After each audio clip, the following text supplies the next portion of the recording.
The trauma bay doors shattered inward at 2:47 a.m. as tactical operators in full combat gear swept through Mercy Heights Hospital with assault rifles raised, and every weapon lowered the instant they saw the exhausted nurse the board had just voted to terminate. 10 minutes earlier, she'd been escorted past laughing residents who called her that washed-up military reject with anger issues.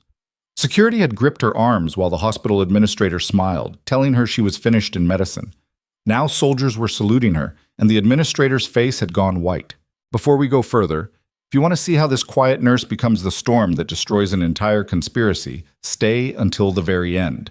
Like this video, drop a comment telling me what city you're watching from so I can see how far these stories travel.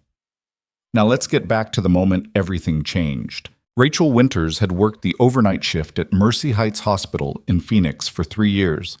And in all that time, not a single doctor had bothered learning why her hands never shook during codes, or why she could intubate a crashing patient in 12 seconds flat, or why the surgical residents whispered that she was too intense for a floor nurse. She was 38 years old. The scars on her forearms told stories she never shared. When she walked the hallways at 3 a.m., checking IVs and adjusting monitors, her movements carried a precision that seemed out of place among the chaos of emergency medicine. Winters is at it again, a second-year resident named Marcus Webb muttered one night, watching Rachel reorganize a crash cart with mechanical efficiency. Does she think this is boot camp? His attending physician, Dr. Stephanie Voss, barely glanced up from her tablet. She's harmless. Just let her play soldier. They had no idea. Nobody at Mercy Heights knew that Rachel Winters had spent 7 years as an Army combat medic attached to the 75th Ranger Regiment. Nobody knew she'd performed field surgery in places that didn't appear on maps, or that she'd carried 3 wounded operators through 200 meters of open ground while insurgents fired from elevated positions. Nobody knew because she'd made sure of it. The night everything unraveled started like any other. Rachel clocked in at 11, tied her dark hair back, and took report from the evening shift. The ER was moderate. 2 chest pains, a possible stroke, a construction accident waiting for ortho. Quiet night, the day charge nurse said, yawning. Knock on wood.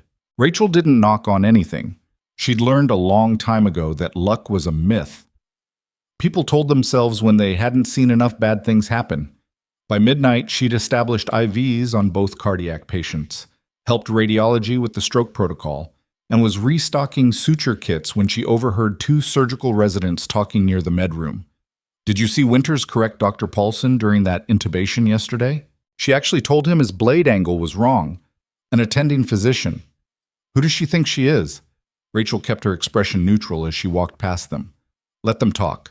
She wasn't here to make friends. At 1:15 a.m., everything started going wrong. A 53-year-old named Gerald Morrison came through the ambulance bay doors seizing. His wife was screaming. Paramedics were bagging him. The on-call resident froze for 3 crucial seconds before starting orders. Rachel was already moving. Ativan, 2 milligrams IV push, she said, her voice cutting through the noise. Get me a laryngoscope and an 8.0 tube.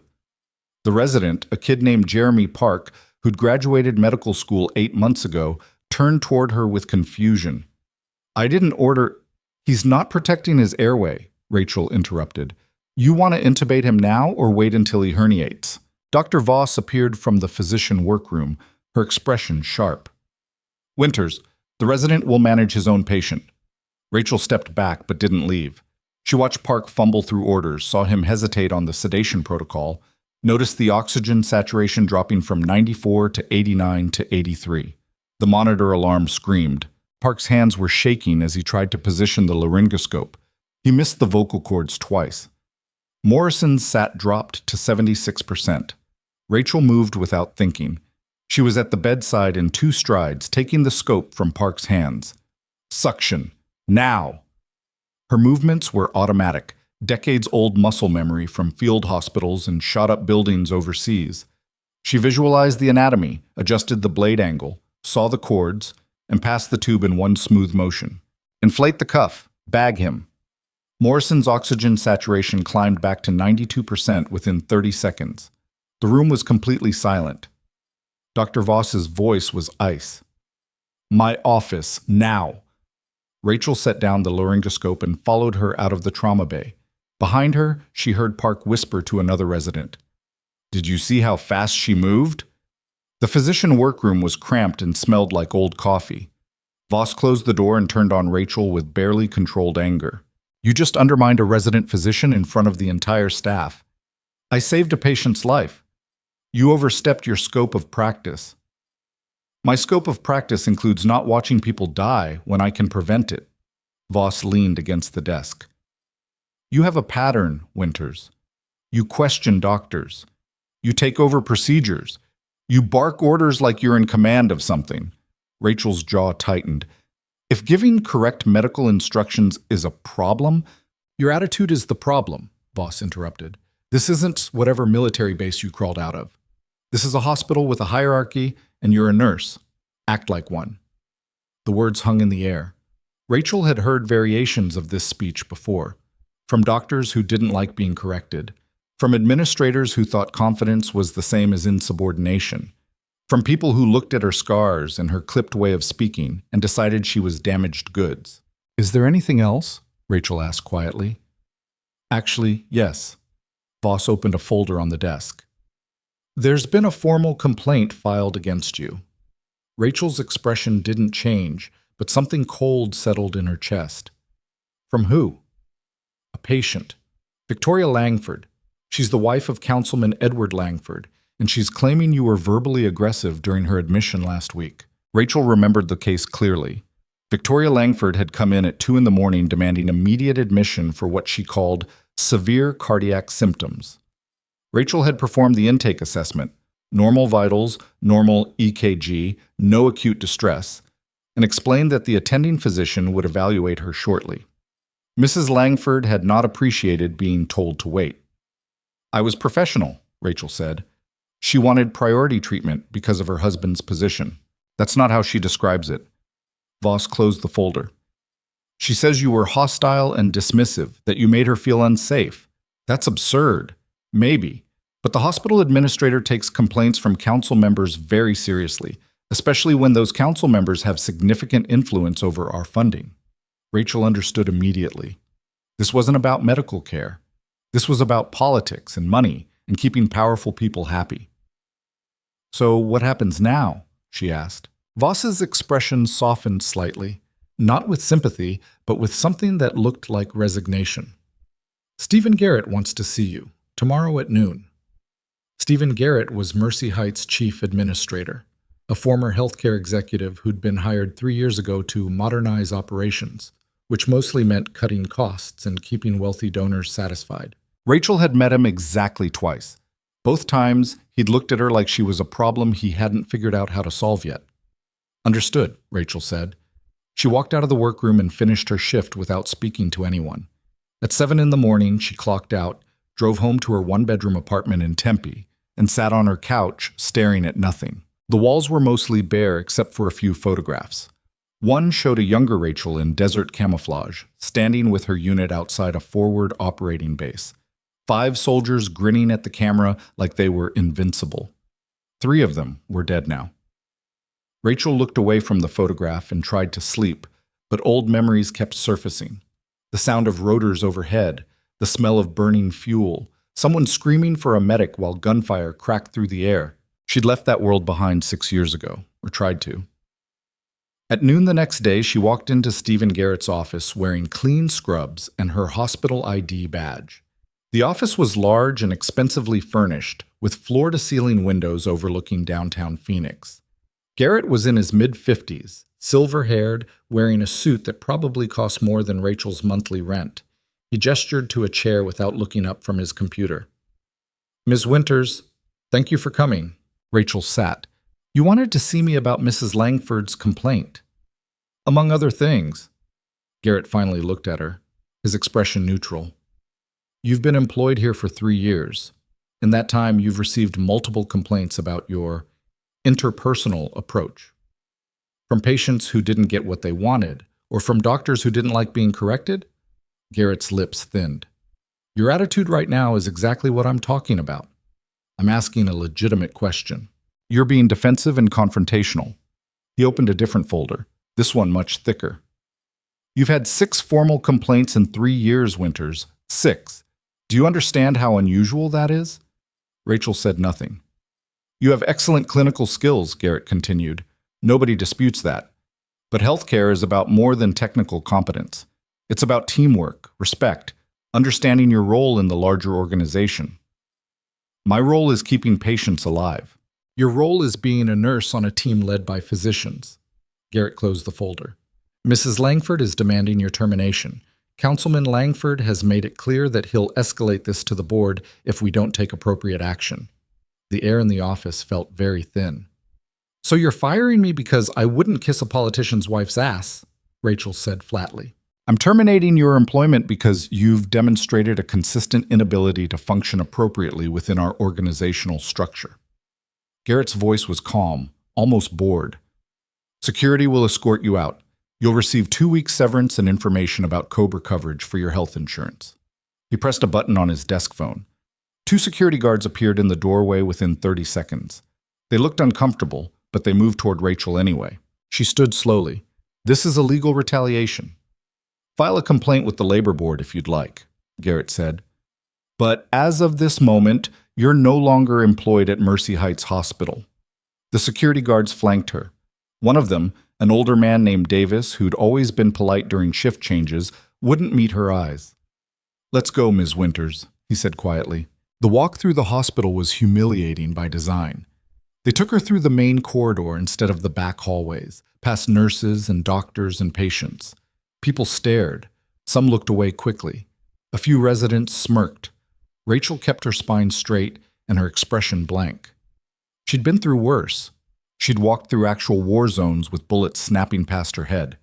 This was just another kind of combat.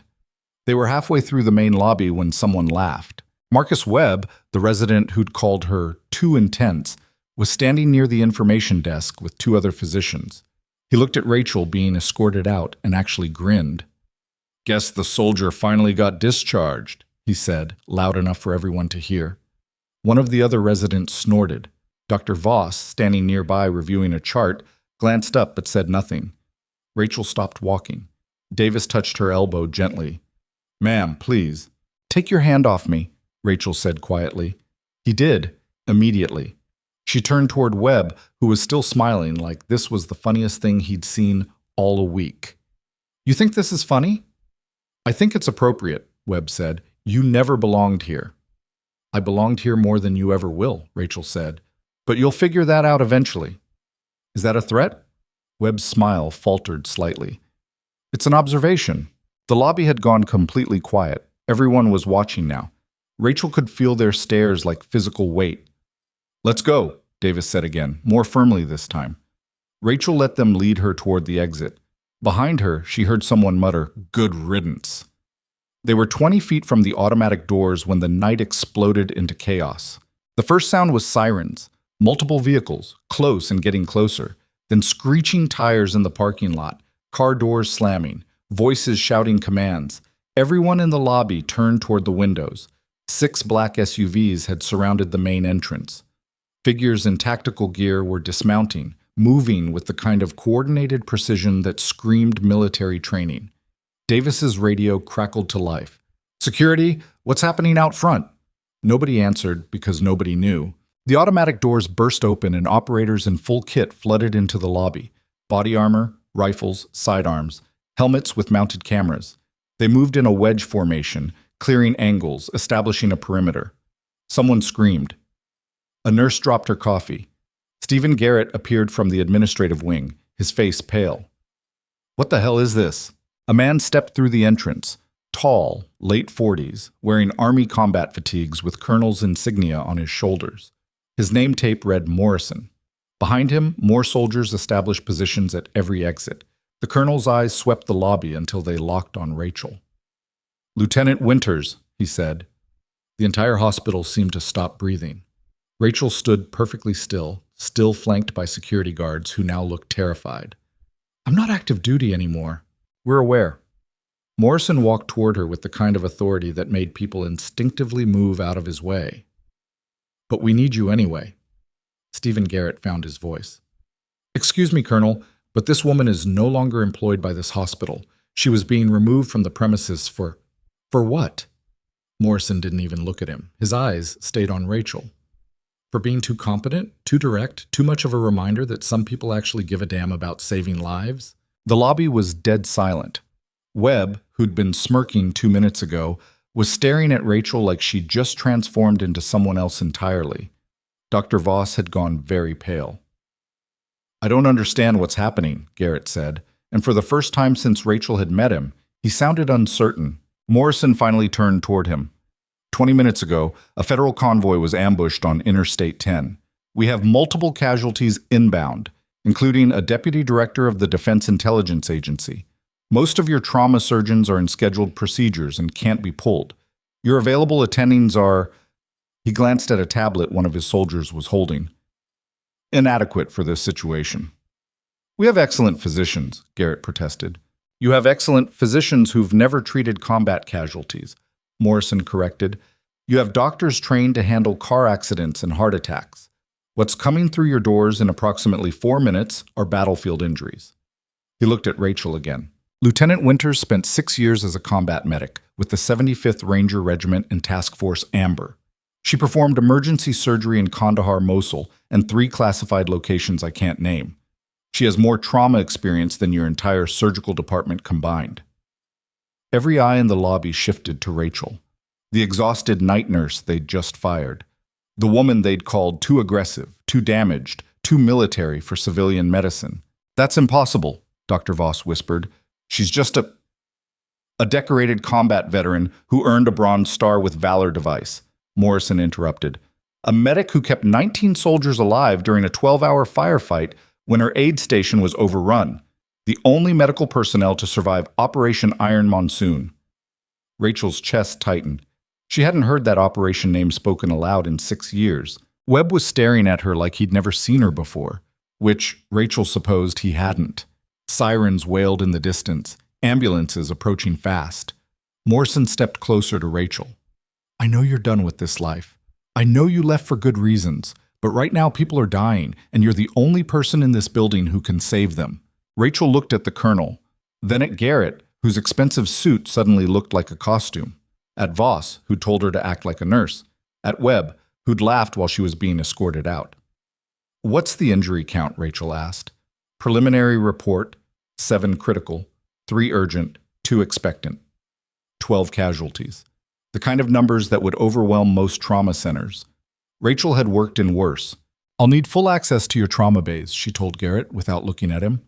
"Complete authority over triage decisions. Any doctor who questions my orders gets removed from my team immediately." "Now wait just a—" Garrett started. "Those are my terms," Rachel interrupted. "Accept them or start explaining to the media why you let people die because you were worried about hospital hierarchy." Morrison smiled slightly. It wasn't a nice smile. Garrett's face had gone from pale to red. "This is highly irregular." "Ambulance is arriving," one of the soldiers announced from his position near the entrance. The distant sirens were suddenly very close. Garrett looked at Morrison, then at Rachel, then at the approaching emergency vehicles. Whatever calculation he was making behind his eyes, Rachel saw the moment he finished it. "Fine," he said tightly, "but this doesn't change your employment status." "Noted," Rachel said. She was already walking toward the trauma bay entrance. Davis and the other security guard were still standing there looking confused. Rachel glanced at them as she passed. "You're relieved," she said. They stepped aside immediately. The first ambulance screamed into the bay 30 seconds later. Paramedics threw open the doors, and Rachel saw what she'd been expecting. A federal agent in tactical gear with a through-and-through GSW to the upper chest, massive hemorrhaging, unconscious. "Trauma 1, Rachel snapped at a nurse. "Get me 2 units O-negative running wide open, prepare for chest tube insertion, and page whoever's available from thoracic." The nurse, a young woman named Amanda who'd always been friendly, stared at her. "Now!" Rachel's voice cut through the paralysis. Amanda ran. The second ambulance arrived. Third, fourth. The trauma bay transformed into controlled chaos. Rachel moved between patients with the same mechanical efficiency she'd developed in field hospitals, triaging injuries, barking orders, her hands never hesitating. Dr. Voss appeared in the bay, looking uncertain. "What do you need?" Trauma 2, arterial bleed, Rachel said without stopping. Clamp and suture. Don't overthink it.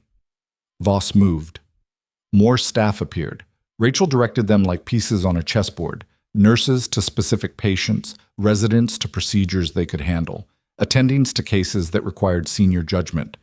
Within 10 minutes, she'd organized the chaos into something resembling order. A surgical attending named Dr. Richard Park appeared. No relation to the resident who'd frozen during Morrison's intubation. He was 62, gray-haired, and had a reputation as one of the best trauma surgeons in Phoenix. He took one look at the organized chaos Rachel had created and nodded with approval. "Tell me where you need me," he said. "Trauma 4, Rachel replied immediately. "Multiple GSWs, probable liver involvement." Park was moving before she finished the sentence. Rachel was starting a central line on a patient with a catastrophic extremity injury when one of the soldiers approached her. Young kid, specialist insignia, blood on his uniform. "Ma'am, the colonel wanted you to know the DIA deputy director is in Trauma 3. He's asking for you specifically." Rachel's hand stilled for half a second, then continued threading the catheter. "Tell him I'll be there when I'm done here." He said it's urgent. So is keeping this patient from bleeding out. "Tell the colonel I'll be there in 5 minutes." The specialist hesitated, then left. Rachel finished the line, secured it, gave orders to the attending nurse, and moved to Trauma 3. The security inside that room was immediate. 2 more soldiers, both armed, both watching everyone who came near. The man on the gurney was in his 50s, gray-haired, wearing the remains of a destroyed suit. He'd taken at least 2 rounds to the torso. His face was pale, but his eyes were sharp. Rachel recognized him instantly. Deputy Director James Ashford, Defense Intelligence Agency. She'd never met him, but she'd been briefed on him during classified operations overseas. He was the kind of man who made decisions that got operators killed or saved, depending on the intelligence quality. "Lieutenant Winters," Ashford said. His voice was weak but clear. "I wondered if you were still around." Rachel was already assessing his injuries. "Save your breath. You've got 2 entry wounds, and I need to figure out if there's internal—" "Listen to me."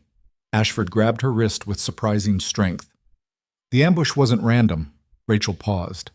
"I'm more concerned with your sucking chest wound right now. They knew our route. They knew our timing. They knew which vehicle I was in." Ashford's eyes bored into hers.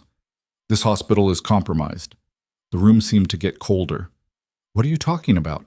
Rachel asked quietly. "Garrett." Ashford's grip tightened. "Stephen Garrett. He's been feeding convoy schedules to a network of—" He stopped, gasping. His oxygen saturation was dropping. "I need to intubate you," Rachel said. "Right now." "No." Ashford's voice was desperate. "Listen, Operation Iron Monsoon. They blamed you for civilian casualties, covered it up. Garrett was part of—" His words dissolved into choking. Blood appeared at the corner of his mouth. Rachel was already moving, calling for equipment, preparing to secure his airway. But Ashford's words were still echoing in her head. "Operation Iron Monsoon. They blamed you. Garrett was part of it." She intubated Ashford in 45 seconds, got him stabilized, and transferred him to Dr. Park for immediate surgery. Then she walked out of Trauma 3 and found Colonel Morrison standing in the hallway with 3 other officers she didn't recognize. Their uniforms said JAG, Judge Advocate General's Corps, military lawyers. "We need to talk," Morrison said. Rachel's hands were still covered in blood. "Make it fast, I've got more patients." One of the JAG officers, a lieutenant colonel with sharp eyes, stepped forward. 6 years ago, you were involved in Operation Iron Monsoon, a classified extraction that went wrong. "I'm aware," Rachel said carefully. "I was there. You were blamed for civilian casualties that occurred during the operation. Your military career was effectively destroyed. You were pressured to accept a general discharge and disappear." Rachel's jaw tightened. "Again, I'm aware." "What you're not aware of," the JAG officer continued, "is that the entire incident was fabricated. The civilian casualties were caused by a targeting error from a separate unit. The investigation was buried to protect defense contractors who'd provided faulty intelligence." The hallway tilted slightly. "What?" "You were the scapegoat," Morrison said quietly. "And Stephen Garrett, who was working as a defense contractor liaison at the time, was one of the people who helped bury the truth." Rachel looked at him. then at the JAG officers, then back down the hallway toward the administrative wing where Garrett was probably sitting in his expensive office, worried about hospital hierarchies and donor relations. "You're telling me," Rachel said slowly, "that my entire military career was destroyed because of a cover-up, and the man who helped do it is now my former boss?" "That's exactly what we're telling you," the JAG officer confirmed. "And based on what Deputy Director Ashford just told you, Garrett's involvement with defense contractors didn't end 6 years ago. Somewhere in the trauma bay, a monitor was alarming. Someone was calling for more blood. A patient was probably crashing. Rachel needed to get back in there, but she couldn't move. 6 years of wondering what she'd done wrong. 6 years of thinking she'd failed her mission, failed those civilians, failed everything she'd believed in. 6 years of living with guilt that apparently wasn't even hers to carry." "Where is he?" Rachel asked quietly. Morrison pulled out his radio. "Security to Administrator's Office. Detain Stephen Garrett. Federal custody." The radio crackled. "Copy that." "You should know," the JAG officer said, "we've been investigating this network for 8 months. The ambush today was the break we needed. Garrett panicked and made contact with his handlers. We have electronic intercepts, financial records, testimony from 2 other conspirators." "And you used me as bait," Rachel said. The JAG officer didn't deny it. "We needed Garrett to feel secure, to think he'd successfully removed the one person at this hospital who might recognize what he was doing." Rachel looked at Morrison. "You knew. When you showed up tonight, you knew all of this." "I knew some of it," Morrison admitted. "The full extent came together in the last few hours, but yes, I knew who you really were, what really happened at Iron Monsoon, and what Garrett did to you." Down the hallway there was sudden commotion, shouting, the sound of doors slamming. Rachel turned toward the noise. Stephen Garrett was being led through the hospital in handcuffs by federal agents. His expensive suit was wrinkled now, his silver hair disheveled. He saw Rachel watching, and his expression transformed into something ugly. "This is absurd," he shouted. "I'm a hospital administrator. I don't know anything about—" "Save it for your lawyer," one of the agents said. They led him past Rachel. For a moment their eyes met. Garrett's face was full of rage and fear and something else, recognition of how completely everything had just collapsed. "You," he said to Rachel. "You were supposed to be gone." "I was," Rachel replied calmly, "but you brought me back." They took him away. The lobby was still full of people, hospital staff, military personnel, federal agents. Everyone was staring at Rachel, the nurse they'd mocked, the woman they'd fired, the decorated combat veteran who'd just saved a dozen lives while her former boss was arrested for conspiracy. Dr. Voss approached slowly, looking like she wanted to disappear into the floor. "I didn't know about any of this. Your background, what happened to you." "You didn't ask," Rachel interrupted. "Nobody did. You all just decided who I was based on assumptions and convenience." Voss flinched like she'd been slapped. Marcus Webb was standing near the information desk, pale and silent. When Rachel looked at him, he couldn't maintain eye contact. "Get back to work," Rachel told them both. "We still have patients." They scattered. Colonel Morrison walked over, his expression unreadable. "The military would like to offer you reinstatement, full rank restoration, back pay, formal apology for what was done to you." Rachel looked at him for a long moment. "I'll think about it." "That's more than I expected," Morrison admitted. "Most people in your position would tell me to go to hell." "The night's still young," Rachel said. She walked back into the trauma bay, where real work was waiting, where patients needed her skills and her focus and her steady hands. Behind her, the quiet hospital that had tried to break her was discovering what she'd known all along. Some storms don't announce themselves with thunder. Some arrive quiet and cold and absolutely unstoppable. And by the time anyone realizes what's happening, the damage is already done. The trauma bay at 4 a.m. smelled like copper and antiseptic and exhaustion. Rachel had been working for 5 straight hours without sitting down, and her scrubs were stiff with dried blood that wasn't hers. 3 patients were in post-op recovery. 2 had been transferred to ICU. 1 hadn't made it despite everything she'd tried. She was suturing a laceration on a federal agent's forearm when Amanda appeared at her elbow, eyes wide. "There's someone here to see you. Says it's urgent." Rachel didn't look up from the neat row of stitches she was placing. "Tell them to wait." It's a lawyer. She says she represents the hospital board. Rachel's hands paused for half a second, then continued. Of course she does. She finished the suture, dressed the wound, gave discharge instructions the agent probably wouldn't follow, and walked out into the hallway where a woman in a gray suit was waiting with a briefcase and an expression that suggested she'd rather be anywhere else. Ms. Winters, I'm Patricia Keene, legal counsel for Mercy Heights. We need to discuss your employment status. Rachel crossed her arms. I was fired 6 hours ago. What's there to discuss? The termination was issued under false pretenses based on a complaint from a patient whose husband is now under federal investigation for obstruction of justice. Keene spoke quickly, like she'd rehearsed this. The board would like to offer you immediate reinstatement with full back pay and a formal apology. No. Keene blinked. I'm sorry?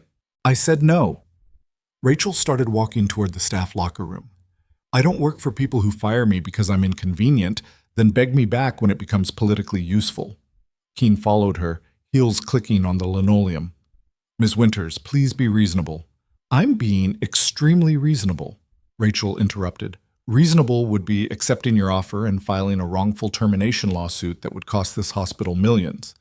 What I'm doing instead is walking away. The board is prepared to offer significant compensation. Rachel stopped and turned. Your board stood by while Stephen Garrett ran this hospital like his personal kingdom. You let him fire people who threatened his authority. You ignored complaints about his ethics. You cared more about donor money than patient care. Keene's professional mask slipped slightly. We didn't know about his criminal activities, but you knew he was corrupt, Rachel said. You just didn't care as long as the budget balanced. She walked away, leaving Keene standing in the hallway with her briefcase and her carefully prepared arguments that meant nothing. The locker room was empty. Rachel sat on the bench and stared at her locker without opening it. Inside were her civilian clothes, her car keys, a protein bar she'd forgotten about 2 weeks ago, the ordinary debris of a life she'd thought she was building. Turned out she'd been building on sand the whole time. Her phone buzzed. A text from Colonel Morrison. Need to debrief? JAG has questions. Rachel typed back. Tomorrow. I'm done for tonight. She changed out of her scrubs, threw them in the biohazard bin, and walked out through the emergency exit to avoid the chaos still filling the main lobby. Her car was in the employee lot where she'd left it yesterday. A 10-year-old Honda with a broken radio and a check engine light that had been on for 6 months. She drove home on autopilot, parked, climbed the stairs to her apartment, and stood in her living room as sunrise turned the windows orange. The photograph of her old unit was still on the wall. 5 soldiers who'd trusted each other completely. Rachel wondered what they would think of her now. Fired from a civilian job, caught up in the same military politics she'd tried to escape. Probably they'd laugh and tell her she was an idiot for thinking she could ever be normal. She slept for 3 hours and woke up to 17 missed calls. 4 were from the hospital, 3 from numbers she didn't recognize, 2 from a reporter who'd somehow gotten her cell. The rest were from Morrison, each voicemail more insistent than the last. She called him back. Winters, he answered immediately. Where are you? Home. Why? Turn on the news. Rachel grabbed the remote and clicked on the local station. The screen showed Mercy Heights Hospital surrounded by news vans. A reporter was standing in front of the main entrance delivering what sounded like the story of the decade. Sources confirmed that hospital administrator Stephen Garrett has been charged with conspiracy, fraud, and providing material support to a criminal network that targeted federal convoys. The investigation also reveals that Garrett was involved in falsifying military records 6 years ago during a classified operation that... Rachel turned it off. They're calling you a hero, Morrison said through the phone. The nurse who saved federal agents while exposing massive corruption. I'm not a hero. I did my job. Try telling that to the media camped outside your apartment building. Rachel walked to her window and looked down. 3 news vans were parked on the street below. A reporter was doing a stand-up in front of her building. Fantastic, she muttered. JAG needs your statement on record, Morrison continued. Garrett's lawyers are already trying to discredit the case. They're claiming the arrest was politically motivated, that the evidence is circumstantial. When do they need me? 2 hours. Federal building downtown. I'll send a car. Rachel hung up and stared at her reflection in the window glass. She looked exhausted, older than 38, the kind of tired that sleep couldn't fix. Her phone rang again. This time, it was a number with a Virginia area code. She almost didn't answer, but something made her pick up. "This is Winters." "Lieutenant Winters, this is General Sarah Hoffman, U.S. Army Medical Command." Rachel's spine straightened automatically. "Ma'am? I'm calling to personally apologize for what happened to you 6 years ago. The investigation into Operation Iron Monsoon was compromised by outside interference, and you bore the consequences. That was unacceptable." "Understood, ma'am. I'm also calling to offer you a position. We need experienced combat medics training the next generation. Fort Sam Houston, San Antonio. You'd have full rank restoration, instructor status, and complete authority over curriculum development." Rachel sat down slowly. "That's generous." "It's deserved." Hoffman's voice was steady. "You were one of the best we had. The Army failed you. We'd like the chance to make that right." "I need time to think about it." "Take what you need, but Winters, don't waste yourself being angry. You're too good for that." The general hung up. Rachel sat in her apartment for another 10 minutes, then got dressed and went downstairs. The reporter swarmed immediately, shouting questions, shoving microphones toward her face. "Ms. Winters, how does it feel to be vindicated? Did you suspect Garrett was corrupt? Are you suing the hospital? Will you return to active duty?" Rachel pushed through them without answering and climbed into the black SUV Morrison had sent. The driver, a young sergeant who looked barely old enough to shave, pulled away from the curb smoothly. "They've been here since dawn, ma'am," he said. "Pretty intense." "Welcome to America," Rachel replied. The federal building was a concrete fortress downtown, all security checkpoints and metal detectors and stern-faced marshals. Morrison met her in the lobby and escorted her to a conference room on the 8th floor. 3 JAG officers were waiting. So was a woman Rachel didn't recognize, 40s, dark suit, the kind of contained intensity that suggested federal prosecutor. "Ms. Winters, I'm Angela Torres, Assistant U.S. Attorney." She gestured to a chair. "Thank you for coming." Rachel sat. "What do you need?" Torres opened a tablet. "We need your account of Operation Iron Monsoon, everything you remember about the mission, the aftermath, and the investigation that followed." "That's classified." "Not anymore. The operation was declassified this morning as part of the criminal case against Garrett and his associates." Rachel looked at Morrison, who nodded confirmation. "All right," Rachel said. "What do you want to know?" What followed was 3 hours of questions. Torres was thorough and relentless, drilling into every detail Rachel could remember. The mission brief, the extraction gone wrong, the civilian building that had been destroyed by what everyone thought was her medical vehicle calling in close air support, except it hadn't been her vehicle. "We have communications logs proving the airstrike was called in by a separate unit providing security for Garrett's contractor team," Torres explained. "They falsified the records to make it look like the request came from your position." "Why?" "Because they were supposed to extract a high-value target from that building first. They failed. The target died in the strike. Rather than admit their failure, they blamed you." Rachel felt something cold and sharp twist in her chest. "How many civilians died?" 43. Torres's expression was grim. "Women and children sheltering in the basement. The building's upper floors were being used by insurgents, but the basement was full of families." Rachel closed her eyes. She'd carried the weight of those deaths for 6 years. 43 people who died because she supposedly made a mistake. Except she hadn't made any mistake at all. "The people who covered this up," Rachel said quietly, "where are they now?" "Most are unreachable, retired overseas, protected by bureaucratic layers. But Garrett was the civilian contractor liaison. He coordinated the cover-up from the Pentagon side. And he's right here in Phoenix, looking at 20 years federal prison if we can make the charges stick." "What do you need from me?" Torres leaned forward. "Your testimony. On record. Under oath. Everything you just told me, you'll need to repeat it in front of a grand jury." "When?" "Next week. Possibly sooner if Garrett's lawyers continue trying to suppress evidence." Rachel nodded slowly. "Then I'll be there." She left the federal building 2 hours later with Morrison walking beside her. The sun was brutal overhead, turning Phoenix into a griddle. "You did good in there," Morrison said. "I answered questions. That's not exactly heroic. You're letting them use your testimony to prosecute a conspiracy that goes back years and involves dozens of people. That takes courage. Rachel stopped at the SUV. Colonel, can I ask you something? Shoot. Why now? Why did this investigation happen now, 6 years later? Morrison was quiet for a moment. Because somebody finally started pulling the right threads. A young JAG captain noticed irregularities in contractor payments related to Operation Iron Monsoon. She kept digging, found more irregularities, eventually found enough to convince people it was worth a real investigation. What's her name? Captain Linda Ortega. She's actually in Phoenix. Wanted to meet you if you're willing. Rachel glanced at her watch. It was barely noon and she felt like she'd been awake for 3 days. Why not? Today's already insane. Morrison made a call. 20 minutes later, they were sitting in a coffee shop 2 blocks away, and a woman in army dress uniform walked through the door. Mid-30s, dark hair pulled back severely, eyes that looked like they didn't miss much. She spotted Morrison and headed straight for their table. Captain Ortega, Morrison said, this is Lieutenant Winters.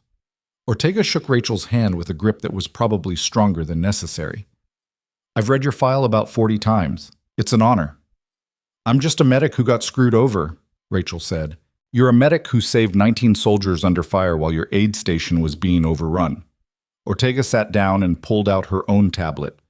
You performed field surgery with mortars landing 50 meters away. You carried wounded through open ground while taking fire from 3 directions.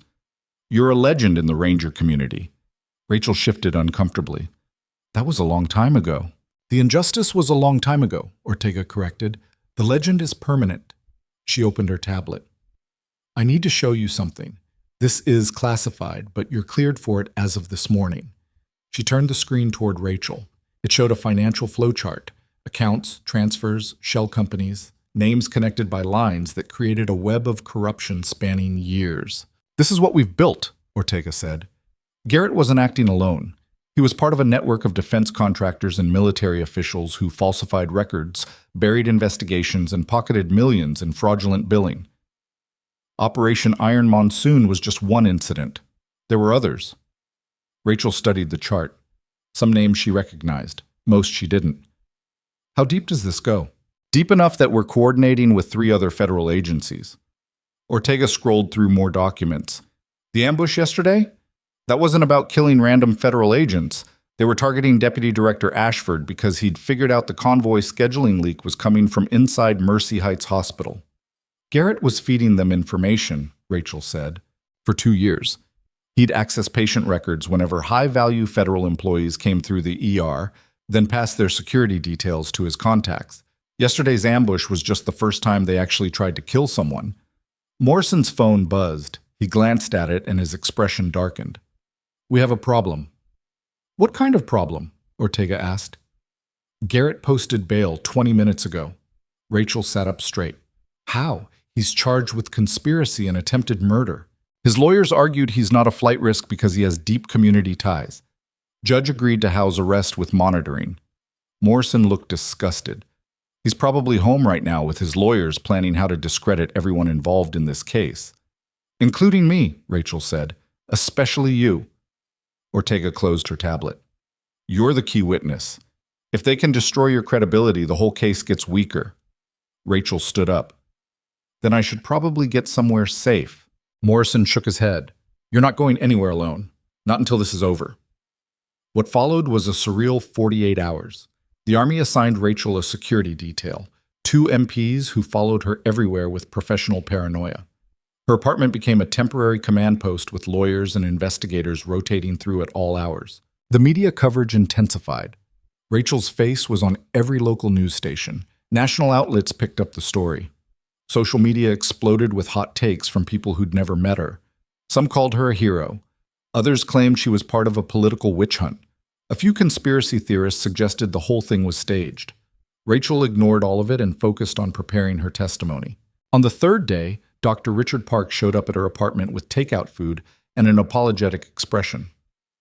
I know you probably don't want visitors, he said when she opened the door. But you've been living on coffee and protein bars for 3 days, and that's terrible for cognitive function. Rachel let him in because arguing seemed like too much effort. They ate Thai food in her small kitchen while one of the MPs watched television in the living room and pretended not to eavesdrop. The hospital's a mess, Park said between bites of pad Thai. Half the administrators are gone. The board fired everyone connected to Garrett. They're bringing in an outside management firm to run things until they figure out permanent leadership. Good. They want you back, not just as a nurse, as director of trauma services. Full authority, complete budget control, 6-figure salary. Rachel set down her fork. They told you to pitch this to me? They asked if I'd talk to you. I said I would because I actually think you should consider it. Why? Park was quiet for a moment. Because you're better at this than anyone I've worked with in 30 years. Because you see things other people miss. Because you don't let hierarchy interfere with patient care. He paused. And because watching you work the other night reminded me why I became a surgeon in the first place. You're going to make me emotional, Rachel said flatly. Park smiled. Just think about it. The hospital needs someone who gives a damn about medicine instead of politics. That's you. After he left, Rachel sat on her couch and thought about what her life had become in less than a week. Fired. Vindicated. Offered her military career back. Offered a director position. Thrust into the center of a federal conspiracy case. None of it felt real. Her phone rang. Morrison's number. We have a situation, he said without preamble. Garrett's house arrest monitoring just went offline. Rachel was on her feet immediately. What does that mean? It means he cut his ankle monitor and disappeared 30 minutes ago. Federal marshals are searching now, but he's gone, Rachel finished. He ran. It looks that way. Rachel grabbed her jacket. The MPs in her living room were already moving, receiving updates through their earpieces. Where would he go? Morrison asked. You worked with him for 3 years. Any ideas? Rachel thought fast. Garrett was arrogant but not stupid. He wouldn't run without a plan. He'd need resources, contacts, somewhere he felt safe. Then it hit her. The hospital, she said. He still has access. He never formally turned in his credentials because everything happened so fast. He's going there. Why would he go back to the scene of his arrest? Because that's where his insurance is. Rachel was already heading for the door, her MPs falling in behind her. He's been running that hospital for 3 years. If he has leverage, documents, recordings, evidence he's been holding over people, it's there. Morrison swore. I'm sending units now. Stay where you are. Not a chance. She hung up and looked at the 2 MPs. You coming or staying? The senior one, a staff sergeant named Williams, grinned. Ma'am, we're supposed to keep you safe. Can't do that if you run off alone. They took Rachel's Honda because it was faster than waiting for an official vehicle. Williams drove while his partner called in their position. Rachel sat in the passenger seat watching Phoenix blur past and trying to figure out what Garrett's endgame could possibly be. Running made him look guilty. It confirmed everything the prosecutors had claimed, unless he had something big enough to change the narrative entirely. They arrived at Mercy Heights 15 minutes later. The parking lot was half empty. Evening shift, most staff inside. No sign of federal vehicles yet. Rachel was out of the car before it fully stopped. Ma'am, we should wait for backup, Williams started. He's destroying evidence right now. We wait. There's nothing left to find. They moved toward the entrance as a unit. Rachel's badge was technically deactivated, but she swiped it anyway. The door clicked open. Security apparently hadn't gotten around to revoking her access yet. The lobby was quiet. A few visitors, one nurse at the information desk. Everything looked normal. Rachel headed straight for the administrative wing, the MPs flanking her. They passed the conference room where she'd been humiliated by Garrett, the physician workroom where Voss had told her to act like a nurse, the hallway where she'd been escorted out by security. Everything looked different now. Garrett's office was at the end of the corridor, door closed. Rachel tried the handle. Locked. Williams pulled out his phone.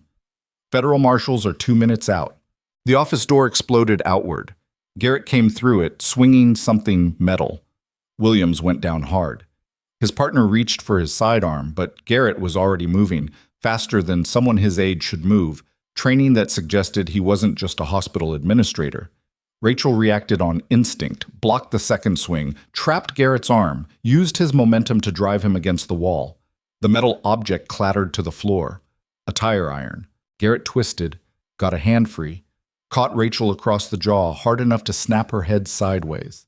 They went down together in a tangle of limbs and violence that was nothing like the movies. It was ugly, and desperate and brutal. Garrett fought like someone with nothing left to lose. Rachel fought like someone who'd survived worse. She got on top of him, pinned his arms, and spoke through gritted teeth. "It's over." Garrett laughed. Actually laughed, blood running from his split lip. "You think this ends with me?" "Yeah, I do." "You stupid little soldier." His eyes were wild.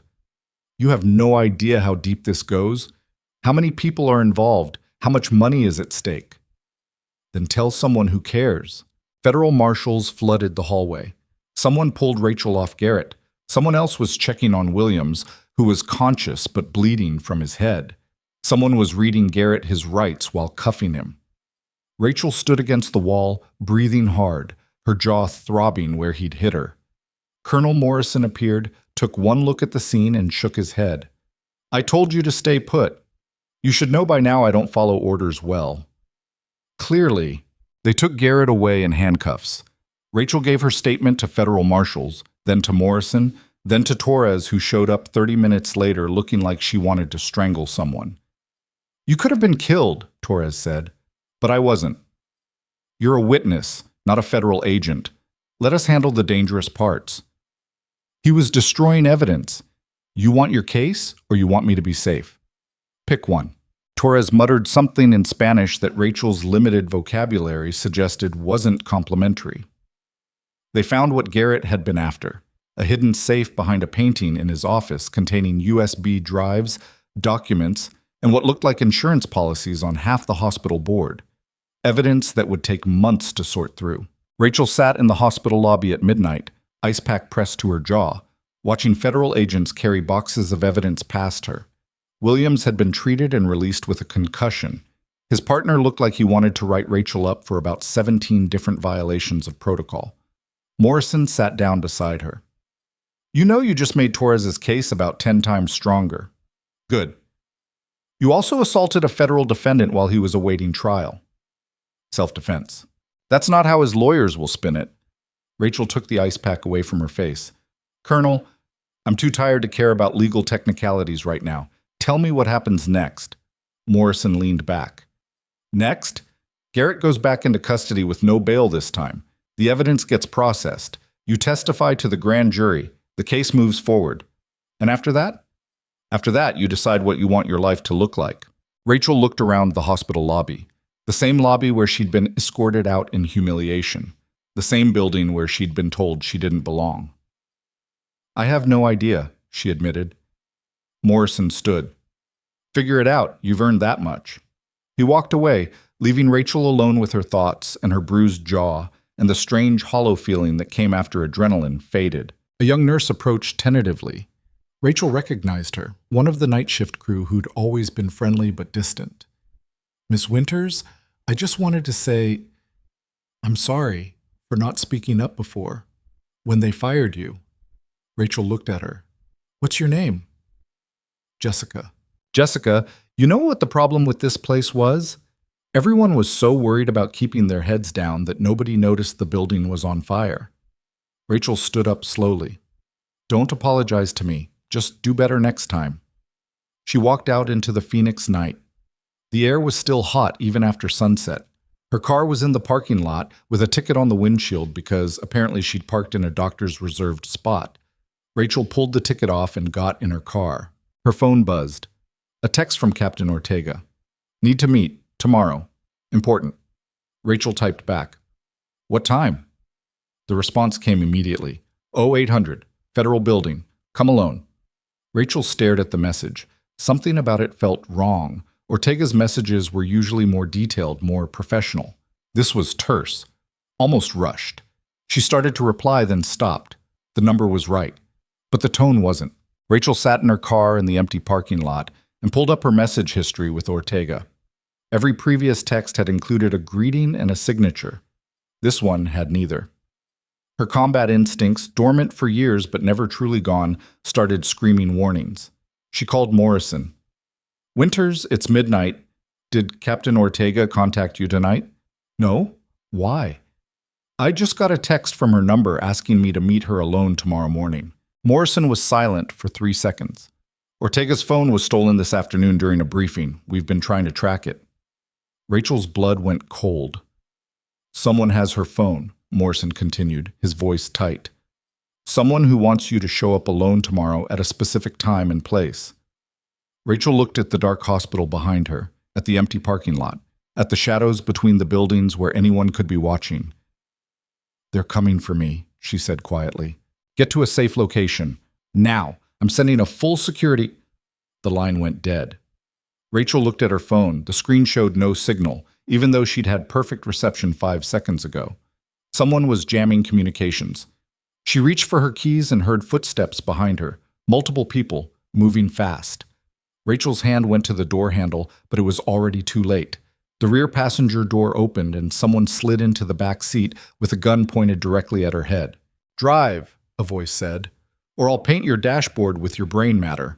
Rachel's hand stayed on the steering wheel, fingers loose, breathing controlled. The gun barrel was cold against the base of her skull, and the man holding it smelled like cigarettes and nervous sweat. I said drive. She glanced in the rearview mirror. The man was mid-40s, contractor build, wearing tactical pants and a dark jacket. Professional but not military, his grip was too tight, his position too committed. Someone who'd trained but never actually shot anyone. "Where?" Rachel asked. "East on Van Buren. I'll tell you when to turn." Rachel started the car. 2 other figures emerged from the shadows near the hospital entrance, both moving toward a dark sedan parked 3 rows over. The whole thing was coordinated. They'd been waiting. She pulled out of the parking lot slowly, keeping her movements deliberate. The gunman shifted in the back seat, and that's when she felt it. A slight tremor in the barrel pressure against her skull. He was scared. Scared people made mistakes. "You know they're tracking me," Rachel said, eyes on the road. "Military security. The second I don't check in, your phone's in a faulty zone, and your security detail is dealing with a fake medical emergency 2 miles from here. Nobody's coming." Rachel processed that. They'd planned this carefully. Medical emergency meant Williams and his partner were probably fine, just pulled away on a diversion. The communications jamming was localized and temporary. This wasn't a kill operation. If they wanted her dead, she'd already be bleeding in the parking lot. They wanted her somewhere specific. "You're making a mistake," Rachel said. "Just drive." She drove east on Van Buren, watching the city lights blur past. The dark sedan followed 3 cars back. Phoenix at midnight was all closed businesses and empty streets in this industrial section. Not many witnesses. "Turn right on 48th. Rachel turned. Warehouses lined both sides of the street, most dark and abandoned. The perfect place for something nobody wanted seen. Her mind was working through scenarios. She was unarmed, outnumbered, in a confined space with a gun to her head. The tactical situation was bad but not impossible. She'd been in worse. That firefight outside Kandahar, the aid station that got overrun, the extraction where everything went wrong. She'd survived those by staying calm and waiting for opportunities. Left here. They turned into an industrial park. The sedan followed. Ahead was a warehouse with a single light over a loading dock entrance. 2 more vehicles were already parked there, another sedan and a black SUV. Parked next to the dock. Rachel pulled in and killed the engine. The gunman opened his door but kept the weapon trained on her. Out. Slowly. She got out. The night air was hot and tasted like dust and motor oil. The other vehicles had disgorged more men. 6 total now, all armed, all watching her with the kind of focused attention that suggested they knew exactly who she was and what she was capable of. The loading dock door rolled up with a screech of metal. Light spilled out. A voice called from inside. "Bring her in!" The gunman gestured with his weapon. Rachel walked toward the light, her hands visible, her movements non-threatening. Inside the warehouse was mostly empty, except for some old pallets and a folding table with a laptop sitting on it. A man stood behind the table. Late 50s, expensive suit that looked wrong in the warehouse setting, silver hair swept back. He looked familiar, but Rachel couldn't place him immediately. "Miss Winters," he said. "Thank you for joining us." Didn't really have a choice. "We all have choices. You've been making some interesting ones lately." Rachel stayed silent, studying the space. 6 armed men positioned around the perimeter. 1 exit behind her, probably covered. High windows too small to be useful. The loading dock door was still open, but that meant running into a parking lot with no cover. The odds were terrible. "My name is Victor Reeves," the man said. I don't expect you to remember me. We met briefly 6 years ago at a Pentagon briefing regarding Operation Iron Monsoon. Rachel's memory snapped into place. Reeves had been there during the aftermath, one of the civilian contractors sitting in on the classified debriefing. He'd barely spoken, just watched with cold calculation while they'd systematically destroyed her career. I remember, Rachel said quietly. Then you understand I have a vested interest in ensuring certain facts remain buried. Reeves opened the laptop. You've become a significant problem, Ms. Winters. Your testimony threatens to expose operations worth billions of dollars. It threatens the livelihoods of dozens of people. It threatens national security. National security? Rachel repeated. That's what you're calling fraud and murder now? Reeves smiled without humor. The world is more complicated than you understand. The programs we run, the operations we facilitate, they keep Americans safe. Sometimes that requires flexibility with regulations. Flexibility? You falsified records that got 43 civilians killed. Those civilians were collateral damage in a necessary operation. The insurgents using that building as a headquarters needed to be eliminated. The airstrike accomplished that objective. Rachel's hands clenched. You covered it up to protect your contracts. I protected critical intelligence operations from being shut down by bureaucrats who don't understand modern warfare. Reeves closed the laptop. But we're not here to debate ethics. We're here because I'm offering you a way out of this situation. I'm listening. You refuse to testify. You tell the prosecutors you were mistaken about what happened during Iron Monsoon. You acknowledge that your memory is unreliable after years of PTSD and trauma. You withdraw your cooperation. Rachel almost laughed. And in exchange, you live. You get a generous payment. You disappear somewhere quiet and build whatever life you want, free from all this. Reeves gestured around the warehouse. The alternative is that you're found tomorrow morning in the desert with a self-inflicted gunshot wound. Another tragic veteran suicide. Very sad. The prosecutors lose their key witness and the case collapses. The 6 armed men shifted slightly, hands near weapons. Rachel looked at Reeves and saw everything wrong with the system that had destroyed her military career. The casual corruption, the cost-benefit analysis that weighed human lives against profit margins, the absolute certainty that power insulated him from consequences. Here's my counteroffer, Rachel said. You turn yourself in to federal authorities. You provide testimony against everyone in your network. Maybe you get a reduced sentence. Maybe you live long enough to see retirement in a minimum security facility. Reeves's expression hardened. You're not in a position to negotiate.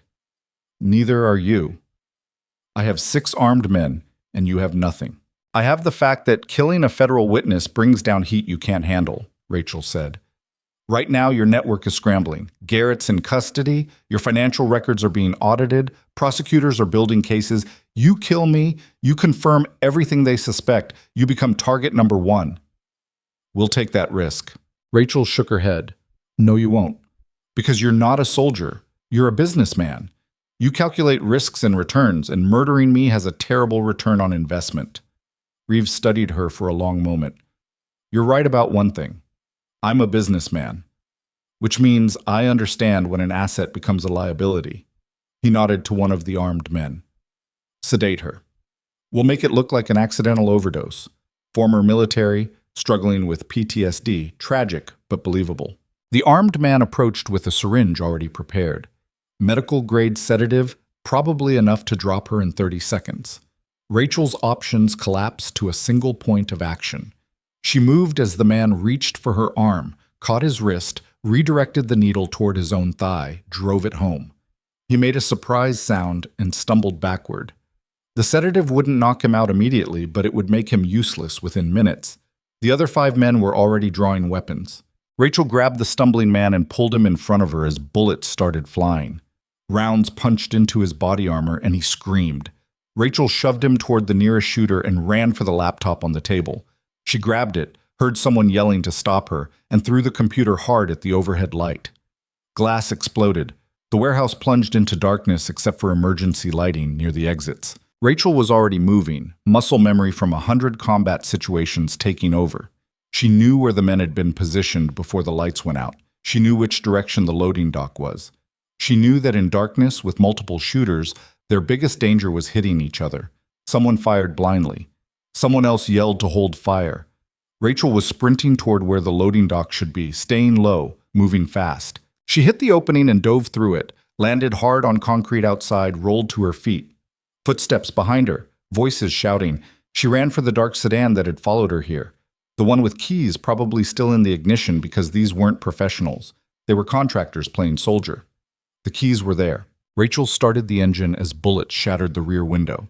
She threw the car in reverse and floored it, smashing into one of the other vehicles, then shifted to drive and aimed for the exit. The windshield spiderwebbed from gunfire but held. She kept her head down and punched through the warehouse gate, metal screaming as she tore it off its hinges. Behind her, men were scrambling for their vehicles. Ahead was the industrial Park Street, then Van Buren, then theoretically Freedom if she could get there before they caught her, or Phoenix PD showed up thinking she was the criminal. Her phone was still jammed, no way to call Morrison or anyone else. She drove east on Van Buren, watching the rearview mirror. Headlights appeared, the SUV in pursuit. They weren't giving up. Rachel's combat training was screaming at her to evade, to lose them in the city, to find a police station or military installation. But another part of her, the part that had spent 6 years being hunted by guilt and lies, was tired of running. These people had destroyed her career. They'd killed 43 civilians and blamed her for it. They'd corrupted everything they touched and walked away rich while better people suffered. She was done running. Rachel turned north on 52nd Street, heading away from the populated areas. The SUV followed. She pushed the sedan to 80, 90, ignoring traffic lights because at this hour the streets were mostly empty. The SUV kept pace. Her phone suddenly had signal again. The jamming must have been localized to that area. She grabbed it and called Morrison while steering one-handed. He answered immediately. Winters, where the hell? Victor Reeves, defense contractor. He tried to kill me at a warehouse on 48th and Van Buren. 6 armed men. I'm heading north on 52nd being pursued by an SUV with shooters inside. Morrison's voice went hard. Stay on the line. I'm tracking your phone and dispatching units. How long? 5 minutes. Maybe less. Can you stay ahead of them? Rachel glanced in the mirror. The SUV was gaining. Working on it. She turned west on Camelback, accelerating through a yellow light that turned red as the SUV blew through behind her. A pickup truck in the intersection swerved and crashed into a light pole. Rachel kept driving.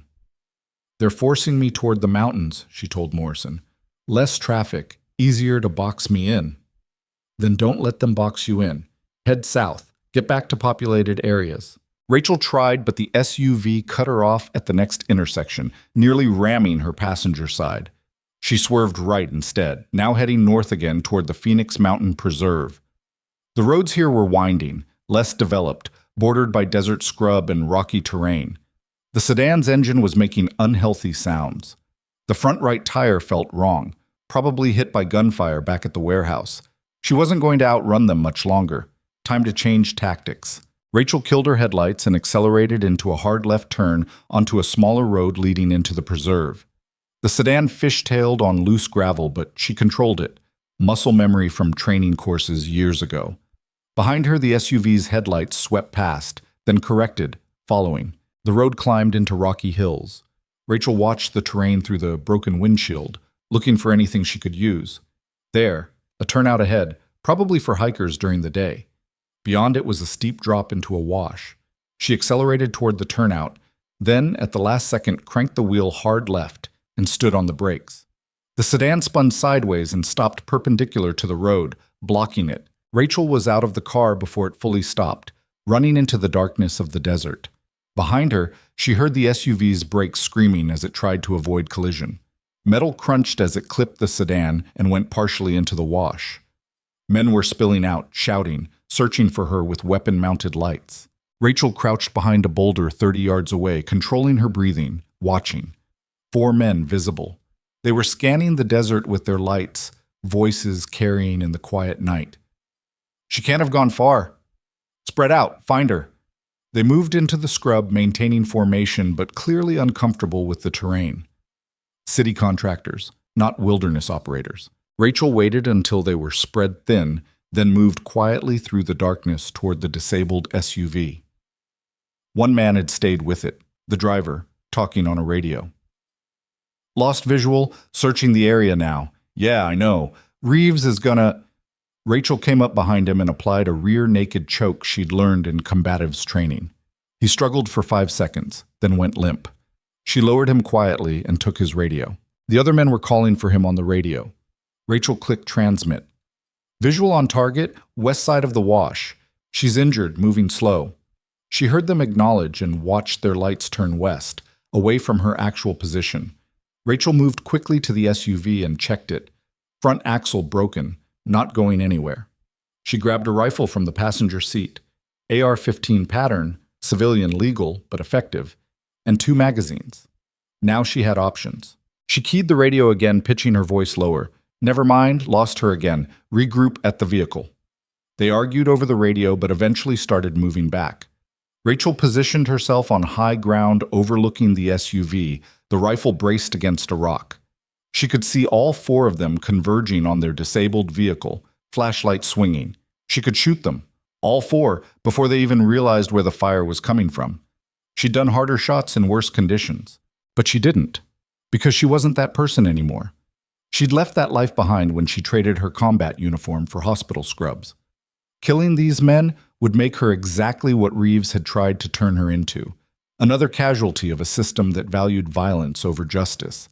Instead, she waited until they were clustered around the SUV looking confused, then fired 3 rounds into the air. They scattered immediately, taking cover, yelling into radios that were no longer working because Rachel had taken the repeater unit from the driver. "This is Rachel Winters," she called out. Her voice echoed off the rocks. "Drop your weapons and sit down, or the next rounds go through center mass." One of them tried to bring his rifle up. Rachel put a round into the ground 6 inches from his foot. He dropped the weapon. "I was a Ranger medic," Rachel continued. "I've put more rounds downrange in combat than all of you combined. I can see you perfectly right now, and you can't see me at all. So here's how this works. You sit down, you put your hands on your heads, and you wait for federal agents who are approximately 3 minutes out." She could hear sirens now, distant but approaching. The 4 men looked at each other, did some kind of silent calculation, and sat down. Rachel kept the rifle trained on them until she heard vehicles approaching and saw flashlights with proper tactical discipline sweeping the area. Federal marshals, not contractors. Morrison's voice calling her name. "Up here," Rachel called back. 4 suspects secured, 1 more unconscious by the SUV. The marshal swept through and secured the scene with professional efficiency. Morrison climbed up to her position, breathing hard from the hike. "You okay?" he asked. Define okay. He looked at the rifle in her hands. "Did you shoot anyone?" "Warning shots only." "Good." Morrison took the rifle carefully. "Because the paperwork would have been a nightmare." Rachel almost laughed. Almost. They walked down together. The 4 contractors were being cuffed and read their rights. The unconscious driver was coming around, looking confused. Federal agents were photographing the scene, collecting weapons, securing evidence. Angela Torres arrived 20 minutes later in a convoy of black SUVs, looking like she hadn't slept in a week. "You were supposed to be in protective custody," she said to Rachel. "They came for me first." "So you decided to have a running gun battle through Phoenix." "I didn't shoot anyone. That counts for something." Torres closed her eyes and took a long breath. "Victor Reeves is in custody. We raided his office and residence simultaneously while all this was happening. Found enough evidence to bury him and everyone connected to him." Rachel felt something tight in her chest loosen slightly. "How'd you get him? The laptop you stole from his warehouse? You threw it at a light, but it didn't break. One of my agents recovered it from the scene. Reeves was stupid enough to keep records of every illegal operation, every payment, every falsified document. He thought it was insurance. Turned out to be a confession. So it's over." Torres's expression was grim. "The arrests are over. The trials will take years, but the conspiracy itself? That's finished." Medical teams were checking everyone. An EMT tried to examine Rachel, and she waved him off. "I'm fine." "Ma'am, you were just in a car chase and firefight." I said, "I'm fine." Morrison pulled her aside gently. "Let them check you out. That's an order." Rachel was too tired to argue. She sat on the back of an ambulance while the EMT examined her. Bruised ribs from the dive through the loading dock, lacerations on her hands from broken glass, elevated heart rate, and blood pressure, but nothing critical. You should go to a hospital, the EMT said. I've spent enough time in hospitals lately. Dawn was starting to break over the mountains. Phoenix was turning pink and orange in the early light. Rachel sat on the ambulance watching federal agents process the scene and thought about everything that had happened since her shift had ended what felt like years ago. Captain Ortega appeared from one of the SUVs. "Got my phone back," she said, holding it up. "Reeves's people took it during a staged distraction at the federal building, used it to try to lure you into a trap. Worked pretty well. Except you survived and we got Reeves." Ortega sat next to her. "The JAG investigation is recommending you for the Soldier's Medal. Civilian heroism in the face of criminal conspiracy. It's a big deal." Rachel didn't respond. "I know you don't care about medals," Ortega continued, "but other people need to see this. They need to know that when the system fails, when corruption wins, when good people get destroyed, sometimes someone fights back and wins." "I didn't win anything, I just didn't lose." "That's the same thing in this kind of fight." Morrison came over with a tablet. "You need to see this." He showed her a news broadcast. Every major outlet was running the same story. Massive federal conspiracy exposed, decorated veteran instrumental in takedown, corruption network spanning years dismantled. Rachel's face was on every screen. "Great," she muttered. "More cameras." "You're a hero," Morrison said. "I'm a combat medic who refused to let corrupt people destroy my life twice." "Like I said, hero." Rachel stood up, wincing at her ribs. The sun was fully up now, turning the desert gold. Federal agents were still working the scene, cataloging evidence, taking statements. It would be hours before she could leave. Torres approached with her phone pressed to her ear, then lowered it. "That was the U.S. attorney. Victor Reeves is offering to cooperate. Full disclosure of the entire network in exchange for witness protection and a reduced sentence." "Don't take the deal," Rachel said immediately. "It's not my decision, but between you and me, I agree."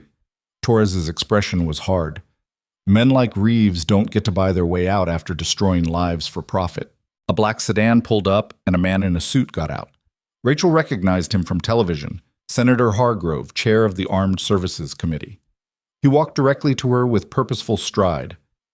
"Ms. Winters, I've been briefed on what happened tonight and what's been happening this past week. I wanted to tell you personally that there will be a full congressional investigation into the Operation Iron Monsoon cover-up and the defense contractor network that enabled it." Rachel looked at him. "Will there actually? Or is this something you're saying because the cameras are watching?" Hargrove's expression didn't change.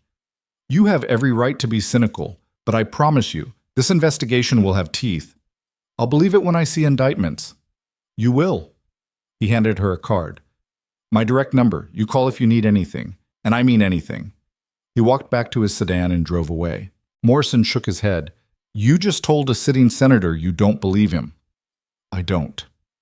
"Fair enough." The scene finally wrapped up around noon. Rachel gave her final statement, signed the necessary documents, and was released with instructions to stay available for follow-up questions. Someone offered her a ride, but she declined and called a taxi instead. The driver took her back to her apartment. The news vans were gone.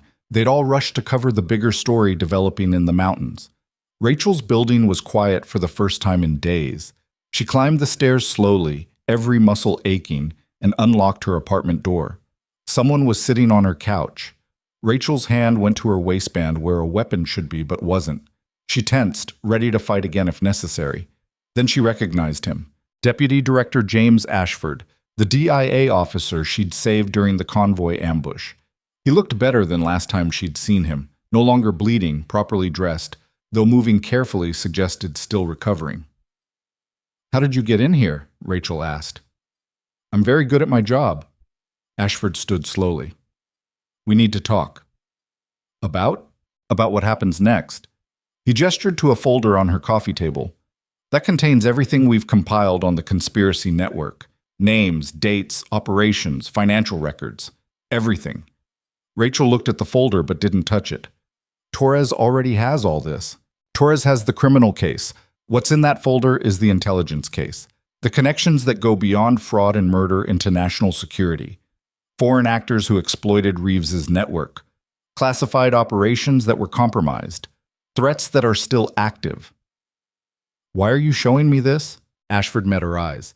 Because you're the only person involved in this entire situation who can't be bought, can't be intimidated, and can't be silenced. The DIA wants you on contract. Intelligence consultant. You help us unravel what Reeves built. You identify the remaining threats. You make sure this never happens again. Rachel sat down heavily. I'm a trauma nurse. You were a combat medic who operated in the darkest places on Earth. You understand military intelligence operations. You've proven you can't be compromised. Ashford pushed the folder toward her. We need people like you. The system needs people like you. The system tried to destroy me. Parts of the system did. Other parts are trying to fix it. He headed for the door, then paused. Read the folder. Think about it. The offer stands as long as you want it. He left. Rachel sat alone in her apartment, staring at the folder for 10 minutes. Finally, she opened it. What she saw made her blood run cold. The conspiracy didn't end with Reeves and Garrett. It went deeper. Foreign intelligence services, terrorist organizations, criminal networks across 3 continents. Reeves's network had been selling classified information for years. The convoy ambush wasn't an isolated incident. There had been others. Would be more. The final page was a list of active threats requiring immediate attention. At the bottom was a handwritten note from Ashford. You can walk away. Nobody would blame you. But I don't think you will. Rachel closed the folder and looked at her apartment. The bare walls, the single photograph of her old unit, the life she'd tried to build that had never quite felt real. She thought about Marcus Webb's smirk as she was escorted out, Dr. Voss telling her to act like a nurse, Stephen Garrett's certainty that power insulated him from consequences, Victor Reeves calculating human lives as acceptable losses. She thought about the 19 soldiers she'd kept alive during that 12-hour firefight, the 43 civilians whose deaths she'd carried for 6 years, even though they weren't her fault, every patient she'd saved in trauma bays while doctors who should have known better stood paralyzed. Her phone rang. Morrison's number. Yeah, she answered. Just got word that 2 more members of Reeves's network were arrested in Virginia. They're scrambling now. Everyone's trying to cut deals. He paused. How are you holding up? I'm tired. Get some rest. You've earned it. Morrison? That job offer General Hoffman made, training medics at Fort Sam Houston. Is that still available? Far as I know. Why? Rachel looked at the folder on her table. Just thinking about what comes next. You've got time to figure it out. Maybe. She ended the call and stood at her window watching Phoenix in daylight. The city looked normal. People going to work, living their lives, unaware of the conspiracy that had been operating in the shadows. Most of them would never know how close everything came to staying buried. Rachel's jaw still ached where Garrett had hit her. Her ribs hurt from diving through the loading dock. Her hands were bandaged from broken glass. She felt every one of her 38 years and then some. But she also felt something else, something she hadn't felt in 6 years. She felt like maybe the fight had been worth it. Her phone buzzed with a text from Dr. Park. Board meeting today. Director of Trauma Services position officially open. They want an answer from you by end of week. Another text. This one from Captain Ortega. Grand jury testimony scheduled for Monday. Ready to finish this? Another from Morrison. Secretary of Defense wants to meet you. Thursday at the Pentagon. Non-negotiable. Rachel looked at all the messages, all the demands on her time and attention, all the ways her life had exploded in the span of a week. Then she looked at Ashford's folder sitting on her table. She picked it up and started reading. 3 hours later, she was still reading, making notes, identifying patterns in the intelligence data that suggested operations even Ashford hadn't fully understood. Her phone rang again. Unknown number. She almost didn't answer, but something made her pick up. This is Winters. Lieutenant Winters. The voice was unfamiliar, male, with an accent she couldn't place immediately. You've become quite the problem. Rachel's entire body went alert. Who is this? Someone with a vested interest in ensuring you don't testify Monday. Someone who understands that removing you would be worth considerable investment. Reeves is in custody. His network is finished. The man laughed softly. Victor Reeves was middle management. The network he served is far from finished. And now that you've demonstrated such remarkable persistence, certain parties have decided you require permanent solutions. Rachel's hand tightened on the phone. Is that a threat? It's a courtesy call. You have 72 hours to disappear. After that, we stop being polite. Come for me. See what happens. We already did. You got lucky once.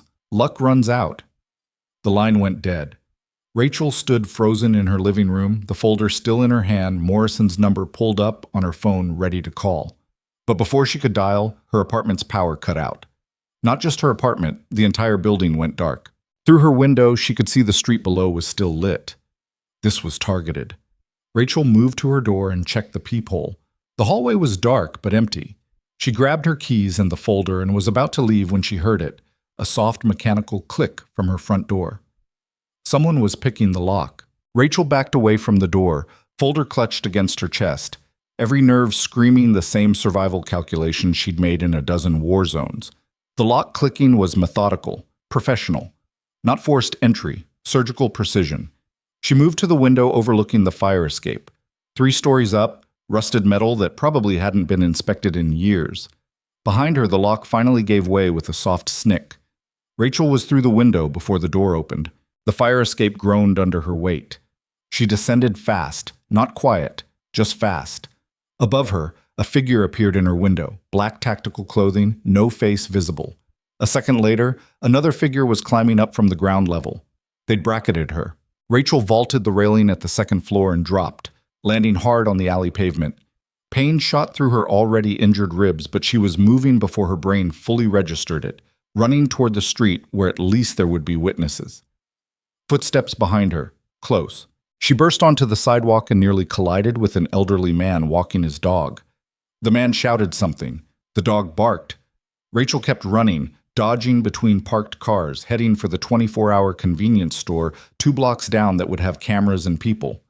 A sedan pulled up alongside her, passenger window rolling down. For a second she thought it was them, but then she saw Morrison in the driver's seat. "Get in!" Rachel dove into the passenger seat. Morrison was accelerating before she'd closed the door. "How did you—" "Your building's security system pinged federal monitors when the power cut. I was 10 minutes away." He took a hard turn. "Who the hell is after you now?" "Someone who called me 20 minutes ago. Said they were giving me 72 hours to disappear." Rachel looked back. No pursuit visible yet. They didn't wait 72 hours. Morrison swore and pulled out his phone, speed dialing while steering one-handed.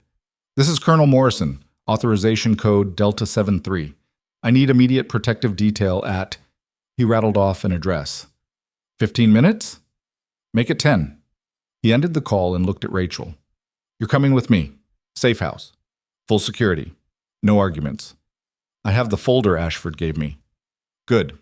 Bring it. We're going to need it." The safe house turned out to be a nondescript ranch home in Scottsdale, with reinforced doors, cameras on every angle, and 2 MPs already in position when they arrived. Morrison ushered Rachel inside and immediately locked down every entry point. "How long have you had this place?" Rachel asked. 2 days. Set it up when the investigation started expanding. He gestured to a dining table. "Spread out whatever Ashford gave you. We need to figure out who just tried to kill you." Rachel opened the folder and laid out the documents. Morrison started photographing each page with his phone, uploading them to secure servers. "This is extensive," he muttered, scrolling through intelligence reports. "Foreign actors, compromised operations, networks across 4 continents. Ashford wasn't kidding about national security implications." Rachel was studying a page listing active threats. One name kept appearing in multiple operations. Merchant. No real name, just a code name. But the pattern suggested someone coordinating between Reeves's network and foreign buyers of classified information. "Merchant," she said, pointing, "shows up 17 times in these reports. Whoever this is, they're central to everything." Morrison leaned over.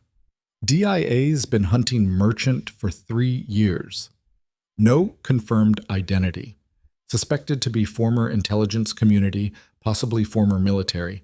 Someone who knows how the system works. Someone who knows I'm testifying Monday. And wants you dead before that happens." Morrison's phone buzzed. He read the message and his expression darkened. "Victor Reeves just had a cardiac incident in federal custody. He's in critical condition." Rachel looked up sharply. "How convenient. They're saying it's stress-related, natural causes." He's 56 years old and was healthy yesterday. There's nothing natural about this. Morrison made another call. I need immediate medical review on the Reeves situation. Full toxicology, cardiac workup, everything. He listened for a moment. I don't care about protocols. Do it anyway. He hung up and paced the small living room. If Reeves dies before he can testify, we lose critical testimony. The case gets weaker. Merchant stays hidden. Unless Reeves already talked, Rachel said. He was scheduled to give his deposition tomorrow. He hasn't said anything substantive yet. Rachel thought about that. So they moved fast. Kill Reeves before he talks. Kill me before I testify. Collapse the case before it reaches trial. That's the play. Morrison stopped pacing. But we're not going to let that happen. The next morning, Rachel woke on a couch in the safe house to the smell of coffee and the sound of Morrison arguing with someone on the phone. Through the window, she could see dawn breaking over Scottsdale's suburban sprawl. I don't care what his lawyers say, Morrison was saying. If Reeves is conscious, we're getting a statement today. Right now. He ended the call and saw Rachel awake. Coffee's in the kitchen. We need to move in 30 minutes. Where? Hospital. Reeves is stable enough to talk. Torres is meeting us there with a court stenographer. Rachel poured coffee while Morrison briefed the security detail. 2 MPs would drive them in an unmarked vehicle. 2 more would secure the hospital floor. Full tactical awareness the entire time. They arrived at Banner Desert Medical Center 40 minutes later. Reeves was in a private room on the cardiac care floor, under guard by federal marshals. He looked diminished in the hospital bed, pale, wires running to monitors, an IV in his arm. But his eyes were still sharp when Rachel walked in with Morrison and Torres. You, Reeves said hoarsely, you're like a cancer. Can't be cut out. Keep talking like that and I'll adjust your medication, Rachel replied. Torres stepped forward with her recorder. Mr. Reeves, your attorney has agreed to this deposition in exchange for consideration of a plea deal. Do you understand? I understand I'm being forced to choose between dying in prison and dying in the next 24 hours. Dramatic, Torres said, but accurate. So let's make this count. Tell us about Merchant. Reeves's expression shifted, fear cutting through the arrogance. If I identify Merchant, I'm dead. You can't protect me. We can try. But if you don't talk, you're useless to us and you're definitely dead. Torres pulled out her tablet. Last chance. Who is Merchant? Reeves closed his eyes. When he spoke, his voice was barely above a whisper. Colonel Daniel Voss, Defense Intelligence Agency currently assigned to the Pentagon. He's been running the network for 8 years. The room went very quiet. Morrison pulled out his phone. Voss is Dr. Stephanie Voss's brother, the attending physician at Mercy Heights, who supervised you. Rachel's memory snapped back to conversations in the hospital. Voss always seeming to know more than she should, always present during key moments, always watching with those calculating eyes. She's involved? Rachel asked. Not knowingly, Reeves said, but Voss used her position to gather intelligence. He knew which federal employees came through that hospital, who their security details were, what operations they were involved in. She thought he was just interested in her career. Torres was typing rapidly. How do you contact Voss? I don't. He contacts me through encrypted channels. Dead drops in D.C. I haven't spoken directly to him in 2 years. Where is he now? If he knows I'm talking to you, probably already gone. Reeves opened his eyes. But he won't leave without tying up loose ends. He's methodical. Former special operations, intelligence background. He doesn't leave witnesses. Rachel looked at Morrison. He tried to have me killed yesterday. And he'll try again, Reeves confirmed, because you're the only person who can connect all the pieces. You survived Iron Monsoon, you exposed the network, you're testifying Monday. He can't allow that. Morrison was already making calls, coordinating with federal agencies, putting out alerts. Torres continued the deposition, extracting every detail Reeves knew about Voss's operation. An hour later, they had enough to issue arrest warrants. Voss was last seen at the Pentagon yesterday morning, Morrison said, reviewing reports. He called in sick this afternoon, current whereabouts unknown. He's hunting me, Rachel said quietly. That's where he is. You're in protective custody. He can't reach you. He's former special operations. He'll find a way. Torres closed her recorder. We have enough for the grand jury even without your testimony now. Reeves's deposition is recorded and admissible. You don't have to testify if you don't want to. Rachel looked at her. I'm testifying. These people destroyed my career, killed 43 civilians, and corrupted everything they touched. I'm going to stand up in that courtroom and make sure everyone knows exactly what they did. Even if it puts you at risk? Especially then. Morrison's phone rang. He stepped away to answer it, then came back with an expression Rachel couldn't read. Dr. Stephanie Voss just turned herself into FBI. She's at the Phoenix field office asking for protection. Says her brother contacted her an hour ago and told her to leave the country. They reached the FBI field office 30 minutes later. Dr. Voss was in an interview room, looking nothing like the confident physician who'd lectured Rachel about hierarchy. She looked terrified. I didn't know, she said immediately when Rachel walked in. I swear I didn't know what Daniel was doing. What did he tell you? Torres asked. He called this morning, said I needed to leave the country immediately, that something I was involved in was about to become public and I needed to disappear. Voss's hands were shaking. I asked what he meant, and he said the less I knew, the better.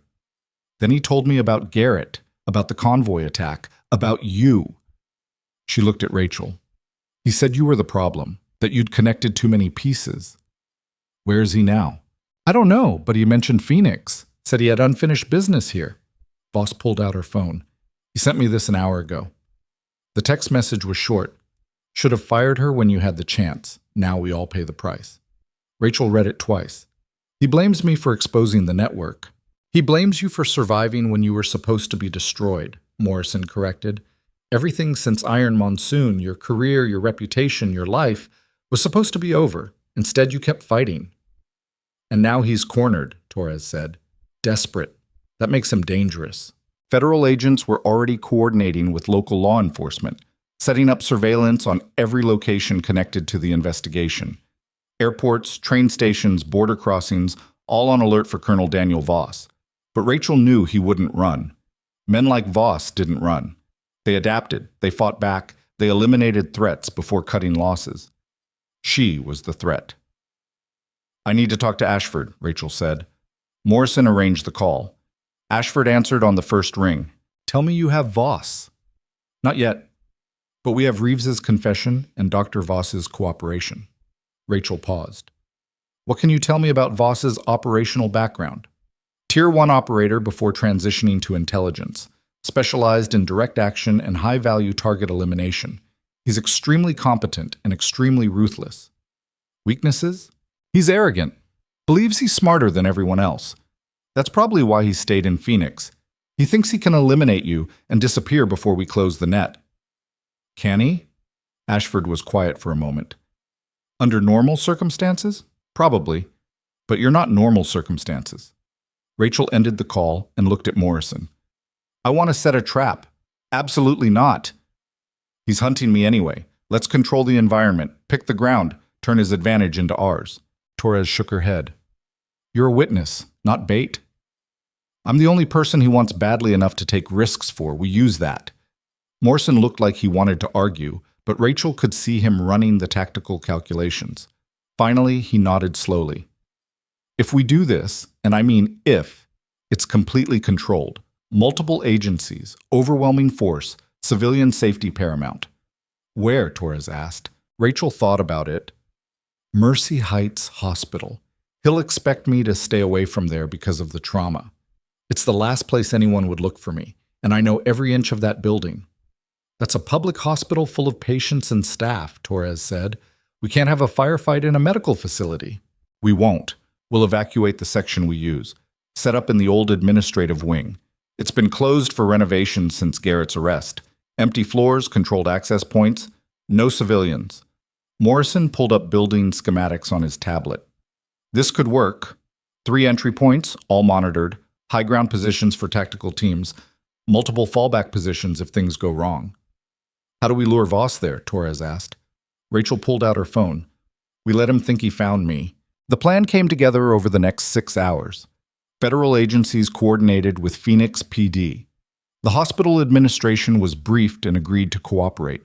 Staff and patients in adjacent wings were quietly moved as a safety precaution, without explanations that would trigger panic.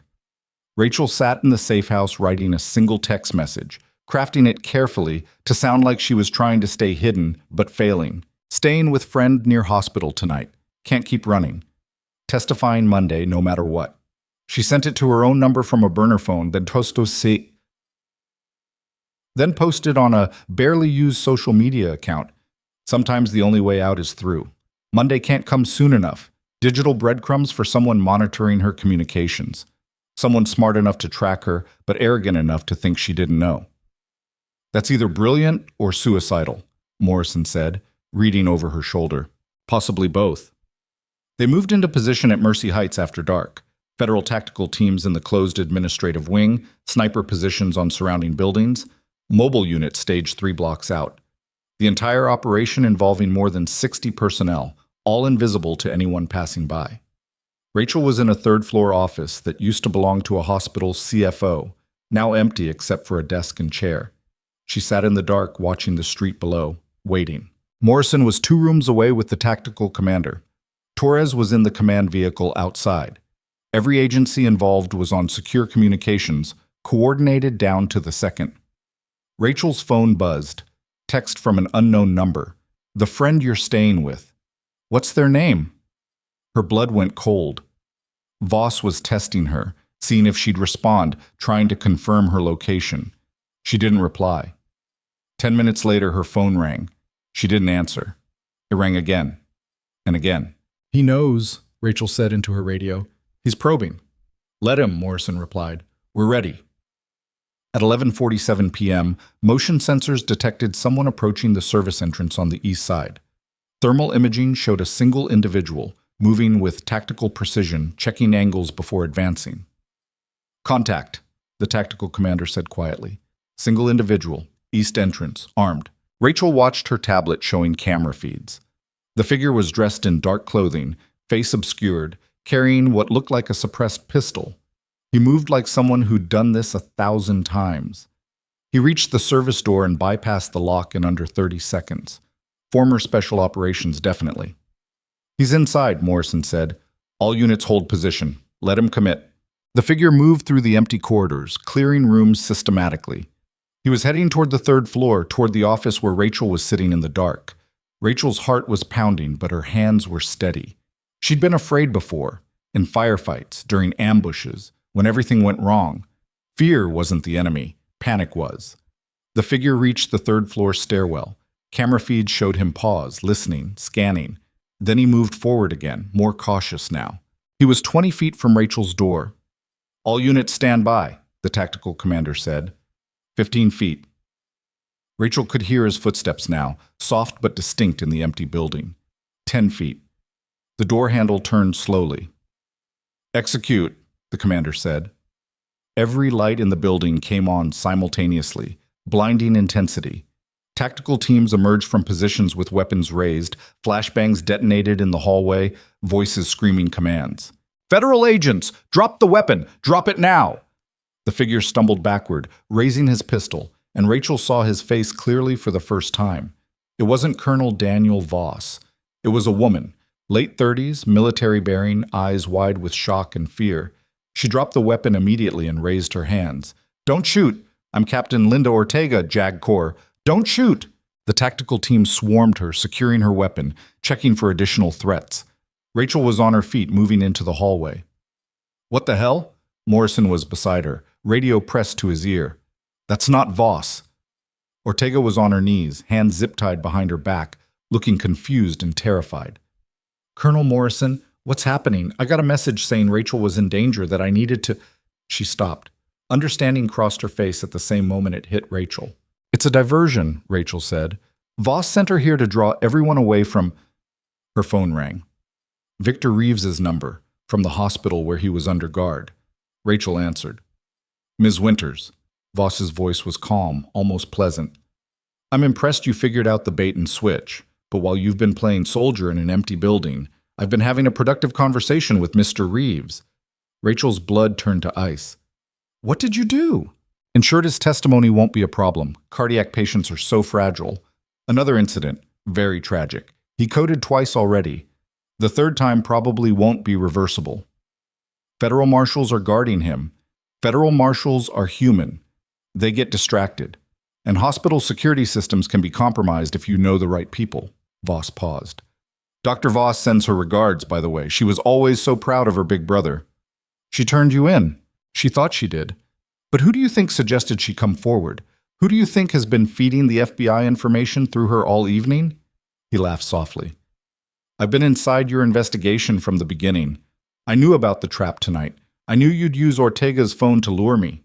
You're predictable. Morrison was already calling the hospital, yelling for security to check on Reeves. You're finished, Rachel said into her phone. Even if you kill Reeves, we have enough to what? Prove a conspiracy existed? That's not enough. You need witnesses to establish the chain of evidence. Reeves is dying. Garrett's lawyers will claim he acted alone. My sister will recant her testimony claiming duress. And you? His voice hardened. You're a traumatized veteran with PTSD who everyone at that hospital already said was unstable. Your credibility was destroyed before this investigation even started. I have Ashford's folder. Everything you've done. Intelligence documents you're not authorized to possess. Inadmissible in court. Try again. Morrison's face had gone pale listening to his phone. He ended the call and looked at Rachel. Reeves is dead. Cardiac arrest 15 minutes ago. Resuscitation failed. Rachel felt the world tilt slightly. That's 2 problems solved, Voss said, still on the line. Which brings us to you. You're going to testify Monday. You're going to tell the grand jury everything you know, and then I'm going to systematically destroy your credibility until nobody believes a word you said. I'm not afraid of you. You should be. Because I don't need to kill you, Miss Winters. I just need to make you irrelevant, and I'm very good at my job. The line went dead. Rachel stood in the bright hallway surrounded by federal agents and felt the weight of everything crashing down. Reeves was dead. Ortega had been manipulated into a wild goose chase that would damage her career. The trap had failed, and Voss was still out there, confident and untouchable. Torres arrived 10 minutes later, her expression grim. Reeves's death is being ruled natural causes pending autopsy. The attending physician says there's no evidence of foul play. Who's the attending physician? Morrison asked. Torres checked her notes. Dr. Marcus Webb. Rachel's head snapped up. Webb, the resident who'd mocked her during her termination. The same doctor who'd laughed while security escorted her out. He's involved, Rachel said immediately. Webb, he's part of this. That's a serious accusation, Torres said. Do you have evidence? Rachel thought back through every interaction with Webb, the way he'd always seemed to appear at key moments, his dismissive attitude toward her military background, the speed with which he'd signed off on Reeves's death. Pull his financial records, Rachel said. Check his communications. I guarantee you'll find connections to Voss. Morrison made the call. While they waited, Rachel walked to a window overlooking the parking lot.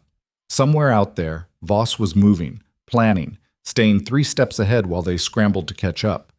Her phone buzzed. A text from an unknown number. You're going to lose. Not because you're weak. Because the system protects people like me. Rachel stared at the message for a long moment. Then she called Ashford. I need everything you have on Colonel Daniel Voss. Service record, operations history, known associates, psychological profile, everything. Already compiling it, sending it in 10 minutes. Make it 5. She ended the call and looked at Morrison. We're not losing. Voss thinks he's won because he's killed Reeves and compromised the investigation. But he made a mistake. What mistake? He contacted me directly. He threatened me. He admitted to killing Reeves. Rachel held up her phone. Every word recorded. Torres's eyes widened. That's evidence. That's admissible evidence, and it connects him directly to Reeves's murder. Rachel pulled up the recording. He got arrogant. He wanted me to know I'd lost. Instead, he just handed us everything we need. Morrison started coordinating with federal prosecutors. Torres began drafting new warrants. Ortega, freed from zip ties and cleared of any wrongdoing, provided detailed testimony about how Voss had manipulated her into the hospital. The investigation pivoted in real time. Webb's financial records showed payments from shell companies connected to Voss. His hospital credentials had been used to access Reeves's room during the cardiac incident. His phone records showed encrypted communications with numbers that matched Voss's known patterns. By dawn, federal warrants had been issued for both Webb and Voss. Webb was arrested at his apartment without resistance, looking shocked that anyone had figured out his involvement. Under questioning, he broke within 2 hours, confirming Voss had recruited him years ago, that he'd been feeding information about federal patients to the network, that he'd been ordered to ensure Reeves didn't survive to testify. "Where's Voss now?" Torres asked Webb during his interrogation. Webb shook his head. "I don't know. He doesn't tell me his locations. He contacts me, not the other way around." "When did you last hear from him?" 3 hours ago. He said the operation was complete and to prepare for extraction." "Extraction where?" "He didn't say, but he mentioned something about cleaning up loose ends, about making sure the story ended the right way." Rachel, watching from the observation room, felt something cold settle in her chest. "He's coming for me," she said quietly. "One more time. He needs to make sure I don't testify." "You're under protection," Morrison said. "He can't reach you." He reached Reeves in federal custody. He manipulated a JAG captain into a tactical operation. He's been inside our investigation from the start. Rachel turned to Morrison. "He's coming. The only question is when." Morrison's phone rang. He answered, listened, and his expression went dark. "When? How many?" He ended the call and looked at Rachel. Dr. Stephanie Voss just disappeared from FBI custody. They were transporting her to a secure facility, and the convoy was hit. Professional operation, overwhelming force. They took her and vanished. "He's got his sister," Rachel said. "His last lever of control, or his last loose end," Torres said quietly. "If she's really been manipulated this whole time, she's a witness who can testify against him. Either way, he's running out of options." Rachel looked at the clock. It was Saturday morning. Her grand jury testimony was Monday at 9. 48 hours, that's all he's got. The weekend passed in a blur of security briefings, location changes, and mounting tension. Rachel was moved between safe houses every 6 hours. Federal protection details rotated constantly. Every communication was monitored, every movement tracked. Sunday afternoon, Ashford called with news. "We found Stephanie Voss, dead. Single gunshot wound. Staged to look like suicide, but forensics says otherwise." Rachel closed her eyes. He killed his own sister. Eliminating a witness or tying up a loose end, maybe both. Ashford paused. "There's something else. We've been analyzing Voss's pattern. Every operation he's run, every target he's eliminated, there's a signature. He doesn't just kill people. He destroys their credibility first. Makes sure even if they talk, nobody believes them. He's going to do that to me. He's going to try. Tomorrow morning when you testify, he'll have something planned. We don't know what, but it'll be designed to make you look unstable, unreliable, compromised." Rachel thought about that. "Then I need to be ready." "How?" "By not giving him anything to work with. By being exactly what I am, a combat medic who survived a conspiracy and came back fighting." Monday morning arrived cold and clear. Rachel dressed in business clothes that felt strange after days in tactical gear and hospital scrubs. Morrison drove her to the federal courthouse in an unmarked vehicle, part of a 5-car convoy with tactical teams fore and aft. The courthouse was locked down tight. Metal detectors, K9 units, facial recognition, rooftop snipers. If Voss tried anything here, he'd be walking into a kill box. Rachel walked through security and headed to the grand jury room. Torres met her outside. "Ready?" "As I'll ever be." "Remember, stick to what you know. Don't speculate. Don't let them rattle you." Rachel nodded and walked into the room. 23 citizens sat in jury seats, looking at her with varying expressions of curiosity and skepticism. The prosecutor, a senior attorney named James Walsh, stood at a podium with notes spread before him. "Miss Winters, thank you for being here. I know this hasn't been easy." "It hasn't been easy for 6 years." Walsh walked her through the testimony methodically. Operation Iron Monsoon, the civilian casualties, the falsified investigation, Stephen Garrett's involvement, Victor Reeves's conspiracy, Colonel Voss's network. Rachel answered every question clearly, directly, without embellishment. She presented facts, not opinions, evidence, not speculation. 3 hours into the testimony, Walsh asked the critical question, "Ms. Winters, You've made very serious accusations against powerful people. Why should this jury believe you? Rachel looked at the 23 faces watching her. Regular people asked to make sense of corruption and conspiracy, and a system that had failed catastrophically. "Because I'm still here," she said. "They tried to destroy my career. They tried to kill me multiple times. They killed witnesses to silence testimony. If I was lying, if I was unstable, if I was just a traumatized veteran making up stories, why would they try so hard to stop me?" Walsh nodded. No further questions. The grand jury deliberated for 90 minutes. When they returned, the foreman stood with an envelope. "On all counts, we find sufficient evidence to indict." Federal warrants were issued for Colonel Daniel Voss on charges of conspiracy, murder, espionage, and a dozen other felonies. His face was broadcast on every news outlet. Federal agencies launched a manhunt spanning 3 states. Rachel walked out of the courthouse into afternoon sunlight and a wall of cameras. Reporters shouting questions, microphones thrust toward her face. Morrison and his team formed a protective barrier, guiding her toward the vehicle. They were 20 feet from the car when Rachel saw him. A man in the crowd, mid-50s, gray hair, wearing a maintenance uniform that blended perfectly with courthouse workers. He was watching her with cold, calculating eyes. Colonel Daniel Voss. Their eyes met across 15 feet of concrete and chaos. Voss smiled slightly, touched his hand to his forehead in a mock salute, and melted back into the crowd. "There," Rachel shouted, pointing. "That's Voss." Federal agents swarmed the area immediately, but the crowd was dense and panicked. By the time they'd pushed through, Voss had vanished. Morrison was on his radio coordinating pursuit. "All units, suspect spotted at courthouse main entrance. White male, 55, gray hair, maintenance uniform. Armed and extremely dangerous." They found the maintenance uniform discarded in a bathroom 3 minutes later. Security footage showed Voss walking out in different clothes, just another spectator leaving the courthouse. He'd been there the entire time, watching Rachel testify, watching the indictment come down, watching his world collapse, and he'd walked away. Rachel sat in the back of the federal vehicle as they drove away from downtown, Morrison coordinating frantically with agencies across Phoenix, and thought about Voss's smile. He wasn't done. He was just getting started. The safe house in Scottsdale felt smaller with every passing hour. Rachel sat at the dining table studying security footage of Voss at the courthouse, watching the way he moved through the crowd with absolute confidence. He'd stood 15 feet from federal agents and smiled at her like they were sharing a private joke. Morrison was on his 4th phone call in 20 minutes, coordinating with agencies that were increasingly frustrated at chasing a target who seemed to anticipate every move. Captain Ortega sat across from Rachel, laptop open, pulling up everything the military had on Voss's operational history. "He's trained for evasion," Ortega said, scrolling through reports. "Spent 3 years in denied areas overseas. He knows how to disappear." "He's not disappearing," Rachel said quietly. "He's waiting." "For what?" "For me to make a mistake. To relax, to think it's over." She looked up from the footage. "This is personal for him now.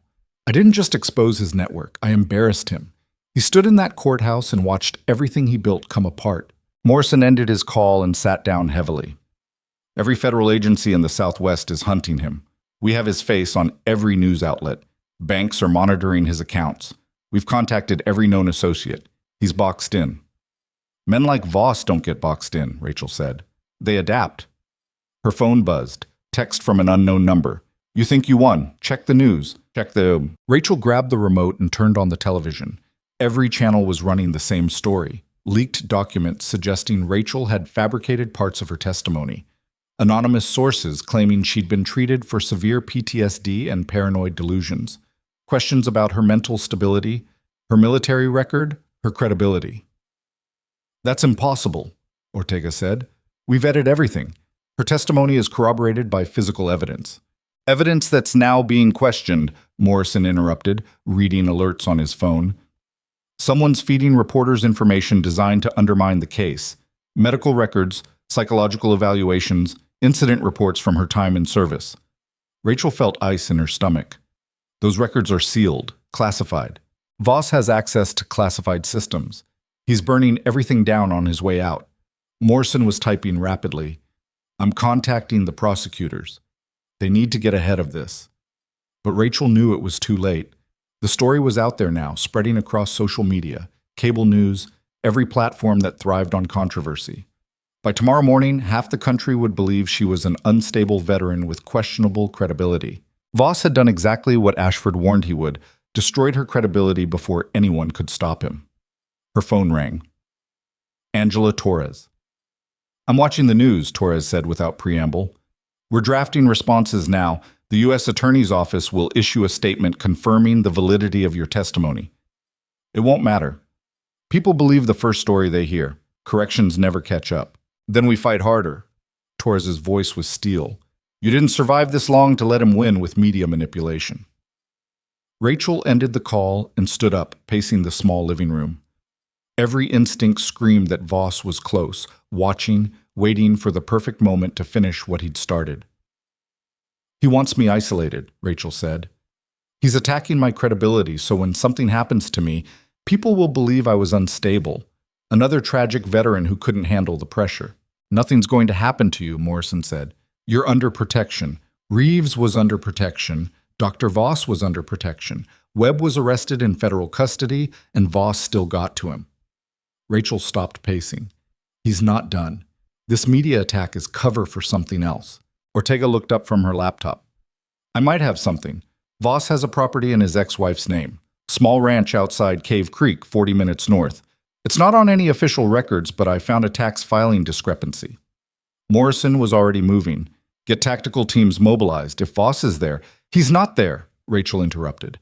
"It's too obvious. He knows we're looking at everything connected to him. He'd never go somewhere we could find in records." "Then where?" Rachel thought about everything she knew about Voss. His psychology, his training, his operational patterns. He was arrogant but not stupid, methodical but capable of improvisation. He needed to stay close to finish his work, but far enough to maintain flexibility. "Mercy Heights Hospital," Rachel said suddenly. "The old administrative wing? It's still closed for renovations. Empty, secure access points, familiar ground. He knows the layout because his sister worked there." Morrison shook his head. "We swept that building after the trap failed. It's clean. We swept it looking for an active threat, not for someone who could be hiding for days, waiting." Rachel grabbed her jacket. "He's there. I know it. You're not going anywhere near that hospital. He's waiting for me anyway. Let's control when and how that meeting happens." What followed was an hour of argument that Rachel won through sheer persistence. The compromise was overwhelming tactical support. Federal agents, Phoenix PD SWAT, multiple sniper positions, medical teams on standby. If Voss was at Mercy Heights, he'd be walking into a coordinated operation involving every available resource. They arrived at the hospital after dark.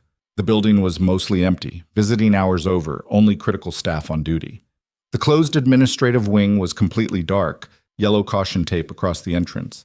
Rachel stood in the parking lot looking up at the third-floor windows where she'd sat during the failed trap. Somewhere in that building, Voss was watching. She could feel it. "Last chance to reconsider," Morrison said. "I'm done reconsidering. I'm done hiding. I'm done letting him control this situation." Rachel checked the vest they'd made her wear. "Let's finish it." They entered through the main lobby. Federal agents had cleared a path through the active hospital sections, moving patients away from potential danger zones. The administrative wing entrance had been breached, new locks replaced with tactical access systems. Rachel moved through the darkened corridors with Morrison and a 6-person tactical team. Their weapon lights cut through the darkness, illuminating empty offices and abandoned equipment. Everything looked exactly as it had before. "Third floor," Rachel said quietly. "That's where he'll be." They climbed the stairs in tactical formation. The third floor was a warren of offices, conference rooms, and storage areas. Perfect for ambush, terrible for clearing operations. The team split up, clearing rooms methodically. Rachel stayed with Morrison, moving through the CFO's old office where she'd waited during the trap. The room was empty except for dust and some old furniture. "Nothing here," Morrison said. Rachel stood in the center of the room, turning slowly. Something felt wrong. The air was different, disturbed recently. Someone had been here. She walked to the window overlooking the parking lot. Outside, she could see tactical vehicles, police units, federal agents maintaining perimeter. The operation was massive, coordinated, professional, too professional. Rachel's combat instincts suddenly screamed a warning she should have recognized earlier. "It's not about the hospital," she said, turning to Morrison. "It's about drawing everyone here away from—" Her phone rang. Ashford's number. She answered and heard chaos in the background. Alarms, shouting, gunfire. "Rachel, we've been breached," Ashford said, his voice tight with controlled panic. "Someone accessed the DIA secure facility where we're holding the physical evidence from the investigation. Professional operation, military precision. They're after the hard drives and documentation." Rachel's blood went cold. "Voss isn't here. He sent us here to pull resources away from the evidence. We're containing the breach, but we need—" The line went dead. Morrison was already on his radio, redirecting units to the DIA facility across town. But Rachel knew it was too late. Voss had planned this perfectly. Create a credible threat at the hospital, pull every available resource to respond, then hit the real target while security was depleted. "He's going to destroy the evidence," Rachel said. "Without it, the case collapses. It becomes my word against his, and he's already poisoned my credibility. Federal backup is 15 minutes out. In 15 minutes, he'll be gone and the evidence will be destroyed." Rachel was moving before Morrison could stop her, running down the stairs, through the empty corridors, out into the parking lot. She grabbed keys from a federal vehicle, a tactical SUV with communications equipment, and was in the driver's seat before anyone could react. Morrison appeared at her window. "Stand down. That's an order." "I'm not under your command, Colonel." Rachel started the engine. "And I'm not letting him win." She drove away with Morrison shouting behind her, federal agents scrambling to follow. The DIA facility was 20 minutes across Phoenix through late evening traffic. Rachel pushed the SUV to dangerous speeds, running lights, weaving through intersections. Her phone rang. Morrison. "You can't go in there alone. Wait for backup." "He's burning evidence right now. Every second I wait is another file destroyed." "Then let it burn. Your testimony is enough." "My testimony that's being torn apart on every news channel? The testimony from an unstable veteran with credibility problems?" Rachel took a hard turn. Physical evidence is the only thing that survives character assassination. She ended the call and focused on driving. The facility was ahead, a nondescript office building in an industrial area, designed to look boring and forgettable. Perfect cover for classified operations. Rachel pulled up to see the front entrance blown open, security systems sparking and dead, 2 guards down but moving. She grabbed a tactical radio from the SUV and approached low and fast. Inside was chaos. Alarms wailing, smoke from flashbang grenades, scattered papers where filing cabinets had been forced open. Rachel moved through the destruction following the sound of footsteps ahead. She found him in the secure server room, methodically destroying hard drives with a sledgehammer. Dozens already smashed, more stacked waiting. The physical evidence of years of conspiracy being destroyed one piece of metal at a time. "Stop," Rachel said. Voss turned slowly, still holding the sledgehammer. He looked calm, almost relaxed. "I wondered if you'd figure it out in time." "It's over. You're surrounded. Federal agents are 2 minutes out. 2 minutes is enough to destroy what's left." He gestured at the drives. "Without this evidence, your testimony becomes worthless. A traumatized veteran making accusations she can't prove." "I can prove it. Reeves's deposition is recorded. Webb confessed. Your sister's murder—" she... Webb recanted an hour ago, claiming coercion. "Reeves is dead. My sister's death will be ruled suicide once the media narrative shifts." Voss smiled slightly. "I've been doing this for 20 years. You think 1 week of investigation unravels everything?" Rachel took a step closer.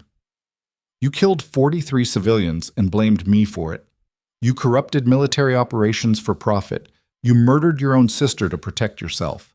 I did what was necessary to maintain critical intelligence operations that kept Americans safe. The civilians were collateral damage. My sister was a security risk.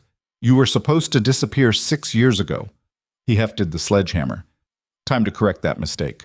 He moved fast for someone his age, swinging the heavy hammer in an arc meant to connect with Rachel's head. She ducked under it, came up inside his reach, drove an elbow into his solar plexus. He grunted and shoved her backward into a server rack. They fought in the confined space between metal cabinets and destroyed equipment. Voss was trained, strong, and desperate. Rachel was injured, exhausted, but absolutely unwilling to lose. She blocked a punch, redirected his momentum into a cabinet, got her arm around his throat in a blood choke she'd learned in combatives training. He struggled, powerful, trying to break the hold. "You can't win," Voss gasped. "Even if you kill me, the network continues. There are others. Then we'll hunt them too." Rachel tightened the choke. "But you're done. Right here, right now." Voss went limp. Rachel held the position for 3 more seconds, then released him and stepped back. He collapsed to the floor, unconscious but breathing. Federal agents flooded the room 30 seconds later, weapons drawn, shouting commands. They secured Voss with zip ties and started assessing the damage to the evidence. Morrison appeared, looked at Rachel, then at the unconscious Voss, then back at Rachel. "You okay?" he asked. Rachel's knuckles were bleeding. Her ribs hurt where she'd hit the cabinet. Her entire body felt like it had been through an industrial shredder. "I'm fine," she said. Morrison almost smiled. "You need to stop saying that." Federal forensics teams worked through the night recovering what evidence they could from the destroyed drives. Some files were salvageable. Others were completely gone. But enough remained to support the prosecution's case, especially combined with Webb's original confession and Reeves's deposition. Voss was taken into custody under maximum security with charges that would keep him locked away for multiple lifetimes. His arraignment drew international attention. A decorated military intelligence officer accused of conspiracy, murder, and treason. The media narrative shifted within 48 hours. The leaked documents about Rachel's mental health were exposed as fabrications. Multiple news outlets issued corrections. Several reporters who'd run the story without verification faced professional consequences. Rachel watched it unfold from the safe house, feeling oddly detached from the whole spectacle. The truth was out there now, but truth felt less satisfying than she'd expected. It didn't bring back the 43 civilians. It didn't give her back 6 years of her life. It just meant the lies had finally stopped winning. A week after Voss's arrest, Rachel received a formal invitation to a ceremony at the Arizona State Capitol. She almost didn't go, but Morrison convinced her it mattered. The Capitol Rotunda was packed with officials, military personnel, media cameras, and civilians who'd followed the story. Rachel stood in business clothes that still felt wrong, waiting while politicians gave speeches about justice and accountability. Then General Hoffman stepped to the podium, the same general who'd called offering her a position at Fort Sam Houston. 6 years ago, Lieutenant Rachel Winters was forced out of military service after being scapegoated for an operation that went wrong through no fault of her own. Her exemplary record was erased, her career was destroyed, her reputation was left in ruins. The rotunda was completely silent. "Today we formally acknowledge that injustice and make what amends we can. Lieutenant Winters is hereby restored to full military rank with back pay and all honors. Her personnel file is corrected to reflect her true service record, and she is awarded the Soldier's Medal for extraordinary heroism in civilian circumstances." Hoffman called Rachel forward. The walk to the podium felt longer than any patrol she'd ever walked in combat. When she reached Hoffman, the general pinned the medal to her jacket and saluted. Rachel returned the salute automatically, muscle memory from years in uniform. "You should have never had to fight this hard for justice," Hoffman said quietly, "but I'm grateful you did anyway." The ceremony concluded with applause Rachel barely heard. She shook hands with people whose names she didn't register, posed for photographs she'd never look at, answered questions from reporters with responses she'd forget 5 minutes later. She was walking toward the exit when she saw them. Nurses and doctors from Mercy Heights Hospital standing near the back. Dr. Park was there. Amanda, the nurse who'd taken orders during the convoy attack. Even Dr. Voss looking shaken and uncertain. Marcus Webb was notably absent, already serving federal prison time for his role in the conspiracy. Park approached first. "The hospital board asked me to extend an official invitation. Director of Trauma Services, full authority, 6-figure salary. But more than that," he paused, "we want to do better. We need someone who won't let politics override patient care." Rachel looked at the assembled medical staff. People who'd ignored her, mocked her, stood by while she was humiliated and fired. Not all of them, maybe, but enough. "I'll think about it," she said. Dr. Voss stepped forward, looking like she wanted to disappear. "I need to say something. I didn't know what my brother was doing, but I should have asked questions. I should have wondered why he was so interested in my work. I'm sorry." Rachel studied her for a long moment. Your brother killed 43 civilians and blamed me for 6 years. Your apology doesn't change that. I know. But you turned yourself in when you realized what was happening. You tried to do the right thing, even though it put you at risk. Rachel's voice softened slightly. That counts for something. Voss nodded, eyes glistening, and walked away. Outside the Capitol, Morrison was waiting by his vehicle. Big day. Exhausting day. You have plans now? The Army wants you. The hospital wants you. I'm guessing the DIA made another pitch through Ashford. 3 pitches, actually. Fort Sam Houston, Mercy Heights, and Intelligence Consulting. Rachel leaned against Morrison's vehicle.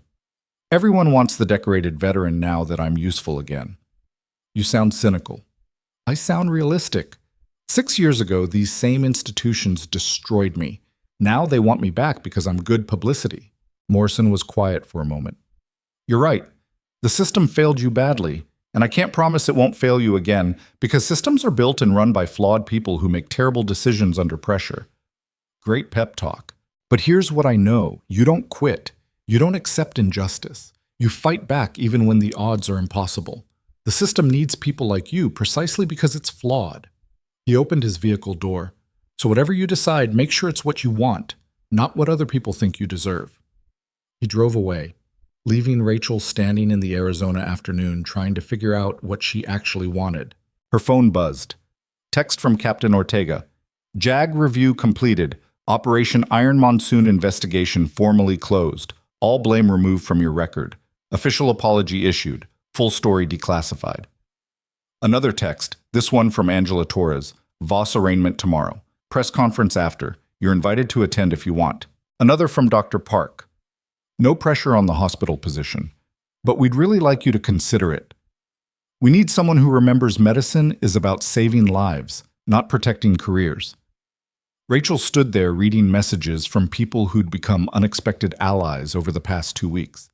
People who'd fought beside her, believed her testimony, refused to accept the easy narrative that she was unstable. She thought about the 19 soldiers she'd kept alive during that 12-hour firefight, the patients she'd saved in trauma bays while doctors froze, the convoy attack victims who'd survived because she'd refused to let panic override training.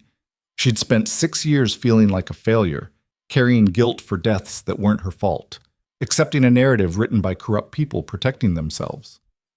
Maybe it was time to write her own narrative. 3 weeks later, Rachel walked through the renovated administrative wing at Mercy Heights Hospital wearing scrubs and a white coat with Director of Trauma Services embroidered on it. The space had been completely rebuilt. New equipment, new protocols, new culture. Her first major change had been mandatory training for all staff on medical decision-making under pressure. The second was eliminating the hierarchical barriers that prevented nurses from speaking up when they saw problems. The third was personally interviewing every attending physician to determine if they cared more about patient outcomes or protecting their egos. Several physicians didn't survive those interviews. She was reviewing new trauma protocols when Amanda appeared at her office door. Dr. Winters, there's a situation in the ER, multi-vehicle accident, 4 critical patients incoming. Available surgeons are in scheduled procedures. Rachel was on her feet immediately. Get whoever you can to the trauma bay. I'll handle triage. She moved through the hospital with the same purposeful stride she'd used overseas, and staff moved out of her way automatically now, not from fear, but from respect born of watching her work. The trauma bay was controlled chaos when she arrived. 4 patients, multiple injuries, overwhelmed staff starting to panic. Rachel assessed the situation in 10 seconds. Trauma 1, GSW with tension pneumothorax. Get me a chest tube kit. Trauma 2, arterial bleed. Direct pressure and prep for vascular surgery. Trauma 3, possible spinal injury. Collar and board, full precautions. Trauma 4, abdominal trauma, ultrasound and type and cross. Orders flowed like combat commands. Staff responded without hesitation. Within minutes, the chaos transformed into coordinated emergency medicine. Dr. Park appeared in scrubs, ready to assist. What do you need? Trauma 2, vascular repair. I'll handle the chest tube in 1. They worked side by side for the next 2 hours, saving all 4 patients. When it was over and they were scrubbing out, Park looked at Rachel with something that might have been admiration. You're different from any director this hospital has ever had.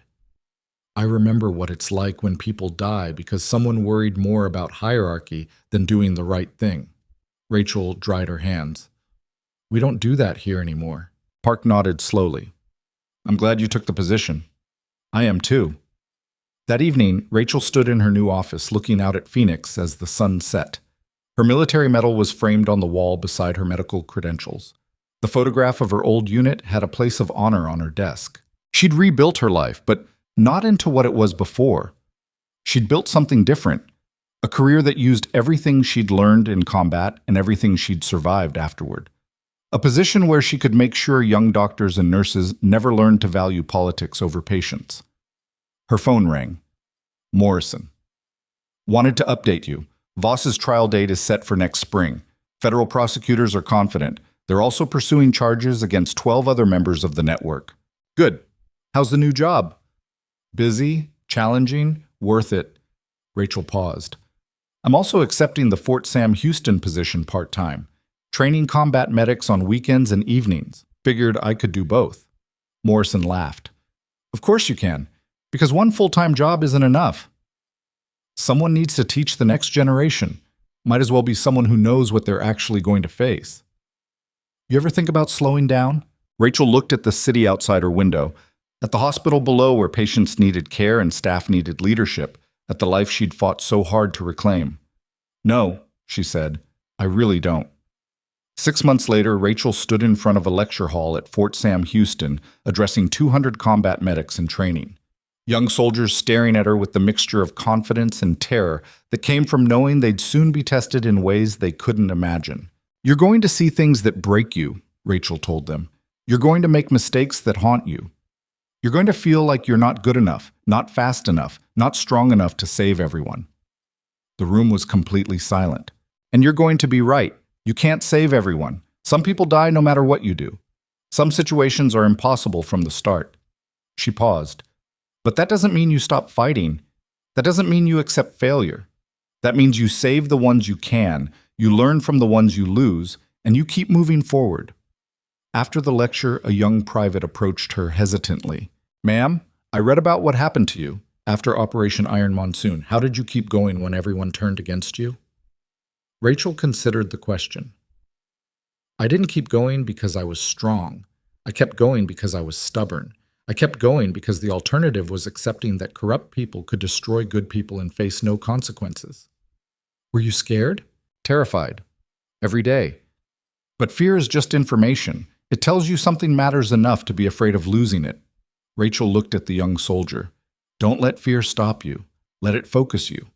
The private nodded and walked away, looking slightly less uncertain. Rachel gathered her materials and headed to her car.